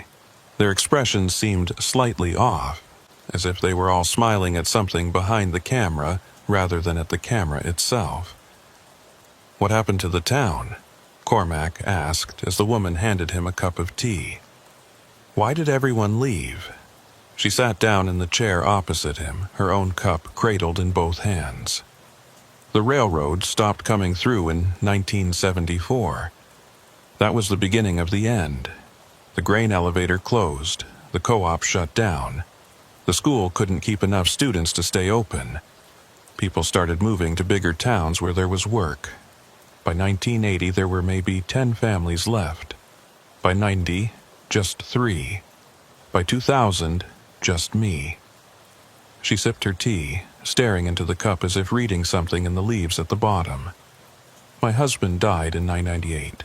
Cancer. After that, I was alone. But this is my home. And I stayed. Cormac felt a pang of sympathy mixed with confusion. But how do you manage out here by yourself? Groceries, medical care, utilities. The woman waved a hand dismissively. I manage, have a truck, drive to Assiniboia when I need supplies. Solar panels on the roof for electricity. Well, for water. I don't need much. It was a plausible explanation, but something about it didn't quite fit. Cormac hadn't seen a truck parked at the house last night, though he supposed it could have been in a garage or shed he hadn't noticed. Can I ask your name? Cormac said, pulling out his phone. I'd like to document this if that's okay. Your story about staying in a town after everyone else left, it's remarkable. The woman's expression tightened slightly, and she set her cup down with a sound that was louder than necessary. Hester Longridge. Been a Longridge since I married in 1952, was a Cuthbert before that, and I'm not sure I want to be documented, young man. I value my privacy. Cormac lowered his phone. I understand. I'm sorry. I don't have to take pictures or record anything if you're not comfortable, but I am curious about something. 2 nights ago when I was here, I saw footprints on your porch. A lot of them, more than just yours. Do you get visitors? Hester's face went carefully blank and she was silent for several seconds before responding. Neighbors stop by sometimes, other people who stayed in the area. It was the first thing she'd said that Cormac knew with certainty was a lie. There were no neighbors, no other occupied houses for kilometers in any direction. He'd seen that from the road, had confirmed it with satellite imagery. He decided to push a little harder. Mrs. Longridge, I need to be honest with you. Something strange happened to me when I was here before. I lost time, about an hour that I can't account for. My phone's location history has a gap where this town should be recorded, and the fuel I got from the co-op pump, it seemed to be too fresh for a tank that's been sealed for decades. Hester stood up abruptly, her cup clattering to the floor and spilling tea across the worn carpet. I think you should leave now. Her voice had changed, become harder and colder, and Cormac could see tension in her shoulders that hadn't been there before. You got your fuel, you went on your way, that's the end of it. You shouldn't have come back. Cormac rose slowly, hands visible and non-threatening. I don't mean any disrespect. I'm just trying to understand what's happening here. Hester moved toward the door, clearly expecting him to follow. Some things aren't meant to be understood. Some places should be left alone. You're not from here. You don't know how things work out on the prairie.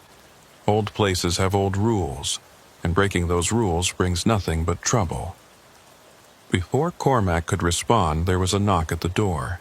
Not a normal knock. It was rhythmic and precise. 3 sharp raps, followed by 2 softer ones, followed by 3 sharp ones again. Hester froze, her face draining of color so quickly that Cormac thought she might faint. The knock came again, the exact same pattern, and this time Cormac heard voices outside. Multiple voices speaking in unison, saying something he couldn't quite make out. Hester grabbed his arm with surprising strength, her fingers digging into his jacket. "Don't open that door," she hissed. "Don't look at them, don't speak to them, don't acknowledge them in any way." The fear in her voice was genuine and absolute, and it sent Cormac's own fear spiking upward. "Who is it?" he whispered. "What's out there?" Hester pulled him away from the door, backing deeper into the living room. The others. The ones who didn't leave when they should have, They're still here, in a manner of speaking. They come around sometimes, especially when there are visitors. They don't like visitors." The voices outside grew louder, and now Cormac could make out words. "Join us inside, Mrs. Longridge. We know you have company. We'd like to meet him properly." The tone was pleasant, almost cheerful, but there was something fundamentally wrong about it. The voices were too similar, like a chorus singing in perfect unison, and the words had a stilted quality, as if being read from a script. Cormac moved to the window and carefully pulled back the curtain just enough to see the porch, and what he saw made his breath catch. There were people out there, at least a dozen of them, standing on the porch and in the yard beyond. But they weren't moving naturally. They stood too still, their posture too rigid, their faces all turned toward the door with identical expressions of anticipation. And their clothes were wrong, decades out of date, the same styles Cormac had seen in the 1947 photograph on the wall. As he watched, one of them turned to look directly at the window where he stood, and Cormac saw that their eyes were clouded over with a milky white film, like cataracts but covering the entire surface. The figure smiled, showing too many teeth, and raised one hand in a slow wave. Cormac dropped the curtain and stepped back, his heart hammering. "What are they?" he asked, though he wasn't sure he wanted the answer. Hester had moved to the opposite side of the room, as far from the door and windows as possible. "They're what's left," she said quietly. "The people who loved this town too much to leave even after it died. They're bound to it somehow. Can't move on, can't rest. During the day they mostly stay out of sight, but at night, or when there are visitors, they come out. They want company. They want to add to their number." The knocking came again, more insistent now, and Cormac heard the doorknob rattle as someone tested it. "Mrs. Longridge, don't be rude. You've always been such a good neighbor, such a pillar of the community. Surely you can spare a few minutes to chat with old friends." Hester's voice was barely a whisper. "I'm not like them. I'm still alive, still real, but I can't leave either. Been here too long, become too much a part of this place. I'm trapped between what they are and what you are, and every day it gets harder to remember which side I'm supposed to be on." Cormac pulled out his phone, intending to call for help, but the screen showed no signal. 0 bars, emergency calls only. He tried anyway, dialing 911, but the call wouldn't connect. Just a spinning icon and then an error message. "There's no signal here," Hester said, watching him fumble with his phone. "Never has been, not really. Sometimes it looks like there is, enough to fool people into thinking they're still connected to the outside world. But this place doesn't let signals in or out. Not anymore." The door handle rattled more violently, and Cormac heard wood beginning to splinter. Whatever was outside was getting impatient, moving beyond polite knocking to actual, forced entry. "Is there a back door?" Cormac asked urgently. "Another way out?" Hester pointed to a doorway that led deeper into the house. "Kitchen. Back door leads to the yard. But they'll be waiting there too. They always cover all the exits." Cormac moved toward the kitchen anyway, needing to see for himself, and found that Hester was right. Through the kitchen window he could see more figures in the backyard, standing in a loose semicircle facing the house. They were all dressed in outdated clothes, all standing with that same unnatural stillness, all watching the house with those clouded eyes. "How do I get out of here?" Cormac asked, his voice tight with barely controlled panic. "There has to be a way. I got out before. I can do it again." Hester moved to stand beside him, and for the first time he saw something like pity in her expression. "You got out before because they let you, because you were just passing through, just taking fuel and leaving. But you came back asking questions, trying to document things. That's different. That makes you interesting to them. That makes you a potential recruit." She pointed toward the front of the house where the sounds of forced entry were getting louder. "The only way out is through them. You'll have to walk past them, get to your truck, and drive away without stopping. Don't look at them directly. Don't respond if they speak to you. And whatever you do, don't touch them. If you can make it to the edge of town without acknowledging them, they'll lose their hold on you." It sounded like the rules from a fairy tale, arbitrary and impossible to follow, but Cormac didn't have better options. "What about you?" he asked. "Come with me. Get out of this place while you still can." Hester shook her head sadly. "Too late for me. Been here too long. Let too much of this place into my bones. If I tried to leave now, I'd probably just become one of them fully. Lose the last little bit of myself that's still human. At least here, like this, I can remember who I was. I can maintain some small piece of my own identity." She moved to a drawer and pulled out an old revolver, checking to make sure it was loaded. "I'm not planning to use this on them.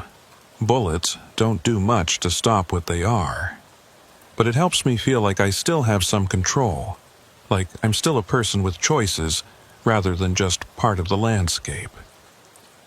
The sound of splintering wood came from the front room, and Cormac knew he was out of time. He moved quickly back through the living room toward the front door and saw that it was bowing inward, the frame cracking under sustained pressure. The voices outside had risen in volume and excitement, a chorus of overlapping phrases that created a sound like wind through a tunnel. Cormac grabbed the door handle, took a deep breath, and pulled it open before his courage could fail. The figures on the porch fell silent immediately, their attention snapping to him with predatory intensity. Up close, Cormac could see more details.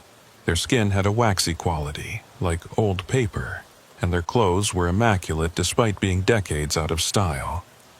They all wore slight smiles, exposing teeth that were too white and too uniform, and those clouded eyes tracked his movement with an awareness that was definitely not human. "Hello," said the figure closest to him, a man wearing a 1950s-style suit with a narrow tie. "We've been hoping you'd join us. Mrs. Longridge has been monopolizing your time, and that's hardly neighborly. We have so much to show you about our wonderful town." The others nodded in unison, still smiling, still standing in their unnatural stillness. Cormac remembered Hester's instructions. Don't acknowledge them. Don't make eye contact. Don't respond. He stepped forward onto the porch, moving sideways to slip past the closest figures, and they tracked his movement with their heads, but didn't reach for him. Not yet. The walk from the porch to his truck felt like the longest journey of Cormac's life. The figures formed a corridor on either side of him close enough that he could feel the cold radiating from their bodies, and they spoke to him as he passed. "Won't you stay for dinner? Mrs. Longridge is making her famous pot roast. You really should try it. We have such a nice community here, everyone knows everyone. You'd fit right in. The grain elevator is still operational, you know. We could use a good driver to help with the harvest. The harvest never ends here." Their voices washed over him like cold water, tempting and terrible in equal measure, and Cormac had to clench his jaw to keep from responding. His truck was 20 feet away, then 15, then 10. The figures weren't blocking his path directly, but they were closing in from the sides, narrowing the corridor, and Cormac could see more of them emerging from the abandoned buildings, scores of people who shouldn't exist, all converging on the street where his truck was parked. He reached for his door handle and heard a voice directly beside his ear, so close that cold breath touched his skin. "You can't leave. The town needs you. We need you. Stay. Stay. Stay." The word repeated in a rhythm that matched his heartbeat, and Cormac felt a pull, an almost physical sensation like hooks catching in his skin and pulling him back toward the center of town. His hand froze on the door handle, and for a terrible moment he couldn't remember why he wanted to leave. Couldn't remember why staying in this pleasant prairie town with these friendly neighbors wasn't exactly what he wanted. Then he caught sight of his reflection in the truck's window, his own face, looking scared and alive and real, and the spell broke. He yanked the door open, hauled himself up into the cab and slammed the door shut behind him. The figures pressed against the truck immediately, their hands leaving prints on the windows, their faces pressed close to the glass. But they didn't try to open the doors, didn't attempt to break the windows. They just watched him with those clouded eyes, still smiling, still waiting. Cormac started his engine with shaking hands and put the truck in gear. The figures didn't move away from the vehicle, and for a moment he thought he'd have to actually drive through them. But as his truck began to roll forward, they melted back like smoke, disappearing into the spaces between buildings or simply fading from view. Within seconds, the street was empty again, as if they'd never been there at all.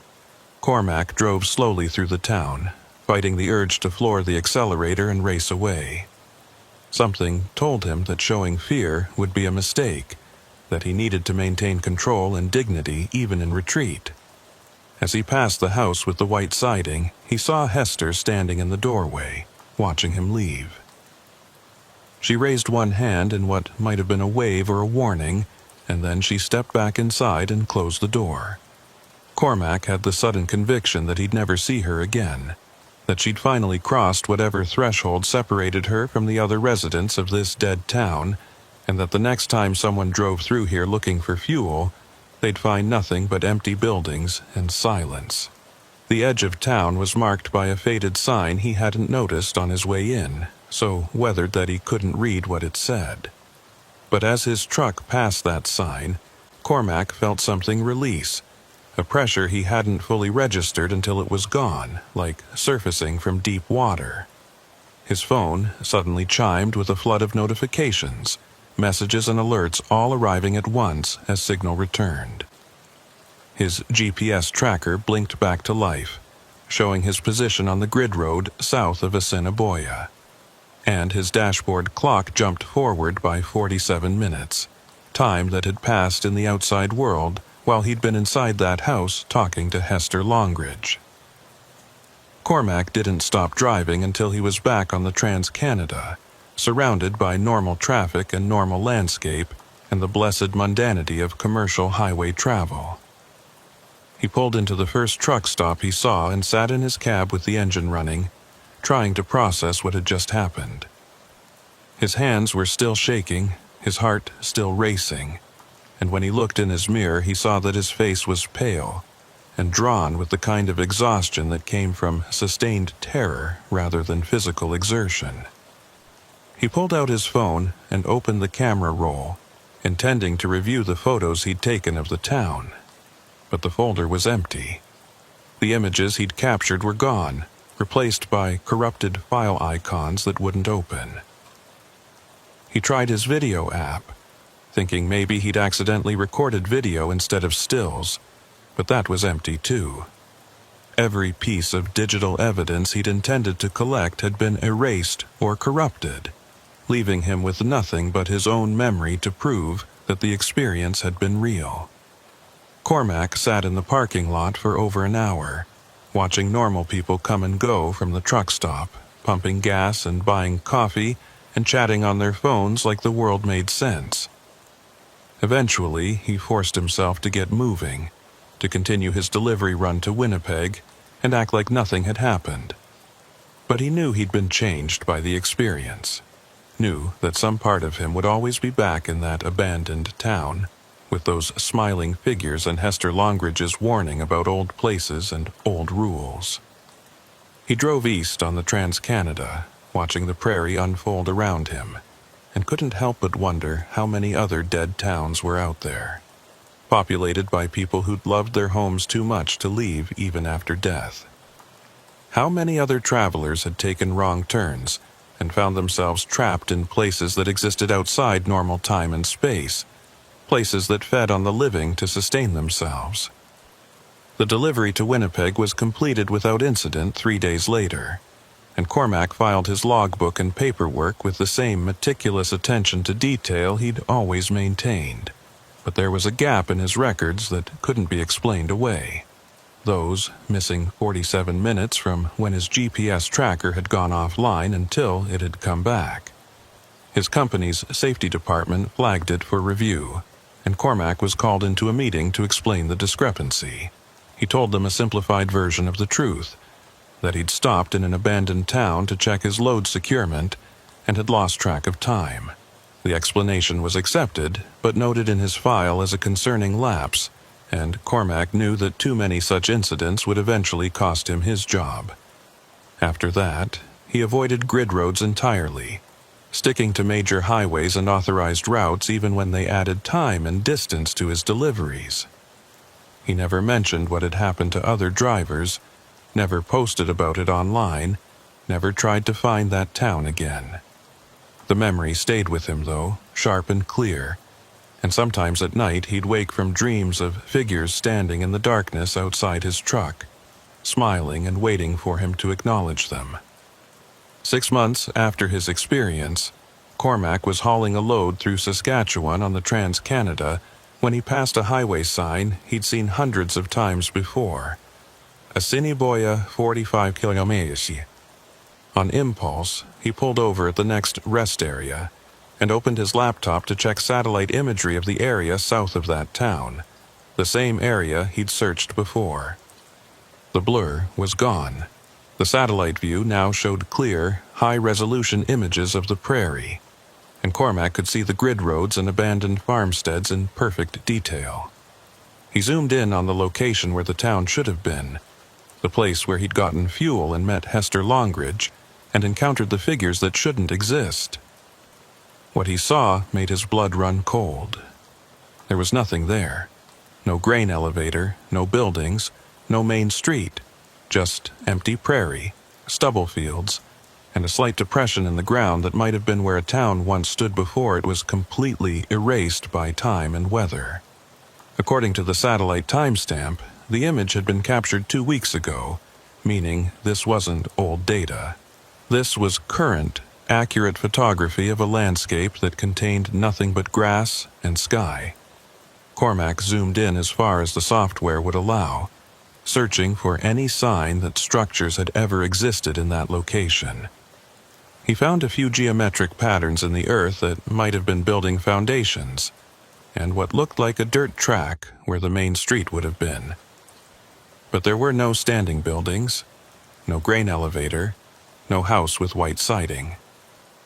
It was as if the town he'd visited had simply ceased to exist, or had never existed at all, outside of some pocket reality that his truck had accidentally driven into. He closed his laptop and sat in the rest area parking lot, watching transport trucks roll past on the Trans-Canada, and tried to reconcile what he knew had happened with what the satellite imagery was telling him. Both couldn't be true simultaneously. Either the town existed or it didn't.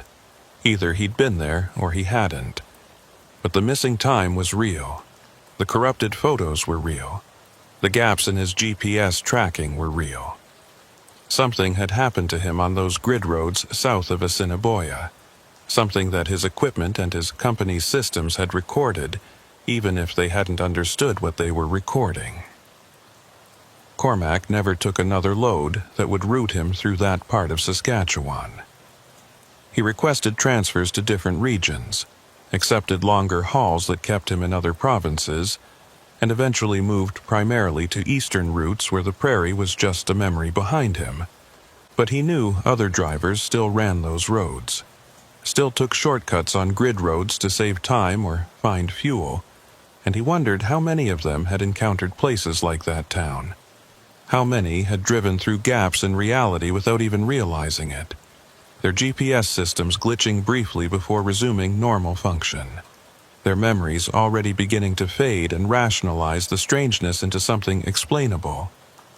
And he wondered about Hester Longridge, whether she was still in that house with the white siding, still maintaining the last fragments of her humanity while surrounded by neighbors who'd become something else. or whether she'd finally given in, finally let the town claim her completely, and now stood with the others waiting for the next lost driver to stumble into their trap. Years later, Cormac would occasionally search online for mentions of abandoned towns in Saskatchewan, looking for any stories that matched his experience. He never found anything concrete, just the usual ghost town photography blogs and historical society documentation. But once he came across a discussion thread on a paranormal forum where someone had posted a question: "Has anyone else experienced time loss while driving through rural Saskatchewan?" The responses were mostly jokes and skepticism, but buried in the thread was a comment from someone with the username GrainHauler93 that made Cormac's hands go cold. Happened to me about 10 years ago. Stopped for fuel in a town that shouldn't have been there. Got help from an old woman who seemed normal at first. When I tried to leave, there were people outside who didn't look right, didn't move right.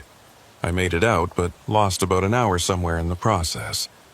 Never went back, never told anyone because I knew they wouldn't believe me. But I know what I saw, and I know that place is still out there, waiting for someone else to take a wrong turn. Cormac wanted to reach out to that person, to compare notes and confirm that they'd experienced the same thing. But when he clicked on their username, he found the account had been deleted. Just like Prairie Hauler 87, and who knew how many others who'd tried to share their experiences only to find that no one believed them, or that their stories disappeared into the digital void. It was as if the town had a way of protecting itself, of ensuring that warnings never reached the people who might need them most.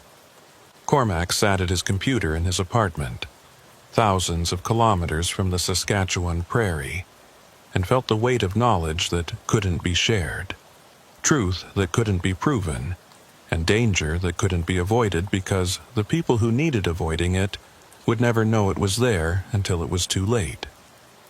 He thought about writing his own warning, posting his story online with all the details he could remember, but he knew how it would be received, with skepticism and jokes and rational explanations that would dismiss everything he'd experienced as hallucination or fabrication. So instead, Cormac kept his silence and carried his knowledge alone. He continued driving trucks across Canada, sticking to major routes and avoiding shortcuts that might lead to places that existed in the margins of reality. He kept his logbooks meticulously accurate, his equipment properly maintained, his loads secured according to regulations. And he tried not to think about Hester Longridge standing in her doorway, waving goodbye to a man who'd just barely escaped the same fate she'd accepted for herself. Sometimes, late at night when he was pulled over at a rest stop trying to sleep, Cormac would turn on his CB radio and scan through channels, listening to the chatter of other drivers out there in the darkness. Mostly, it was mundane stuff. Weather reports, traffic conditions, complaints about dispatchers and delays. But occasionally, he'd hear something strange, a voice that didn't quite belong asking questions about abandoned towns, or reporting lost time, or describing encounters with people who didn't seem fully human. When that happened, Cormac would grab his handset and try to respond, try to offer whatever warning or advice he could. But his transmissions never seemed to reach the drivers who needed them most. Just static and silence and the frustrating knowledge that history was repeating itself somewhere out there on a dark grid road. The prairie kept its secrets, and the dead towns kept their residents, and drivers kept taking wrong turns that led them to places they couldn't explain afterward. And Cormac kept driving, kept watching his mirrors for signs of something following, kept checking his GPS for gaps that might indicate he'd driven through another pocket of wrongness.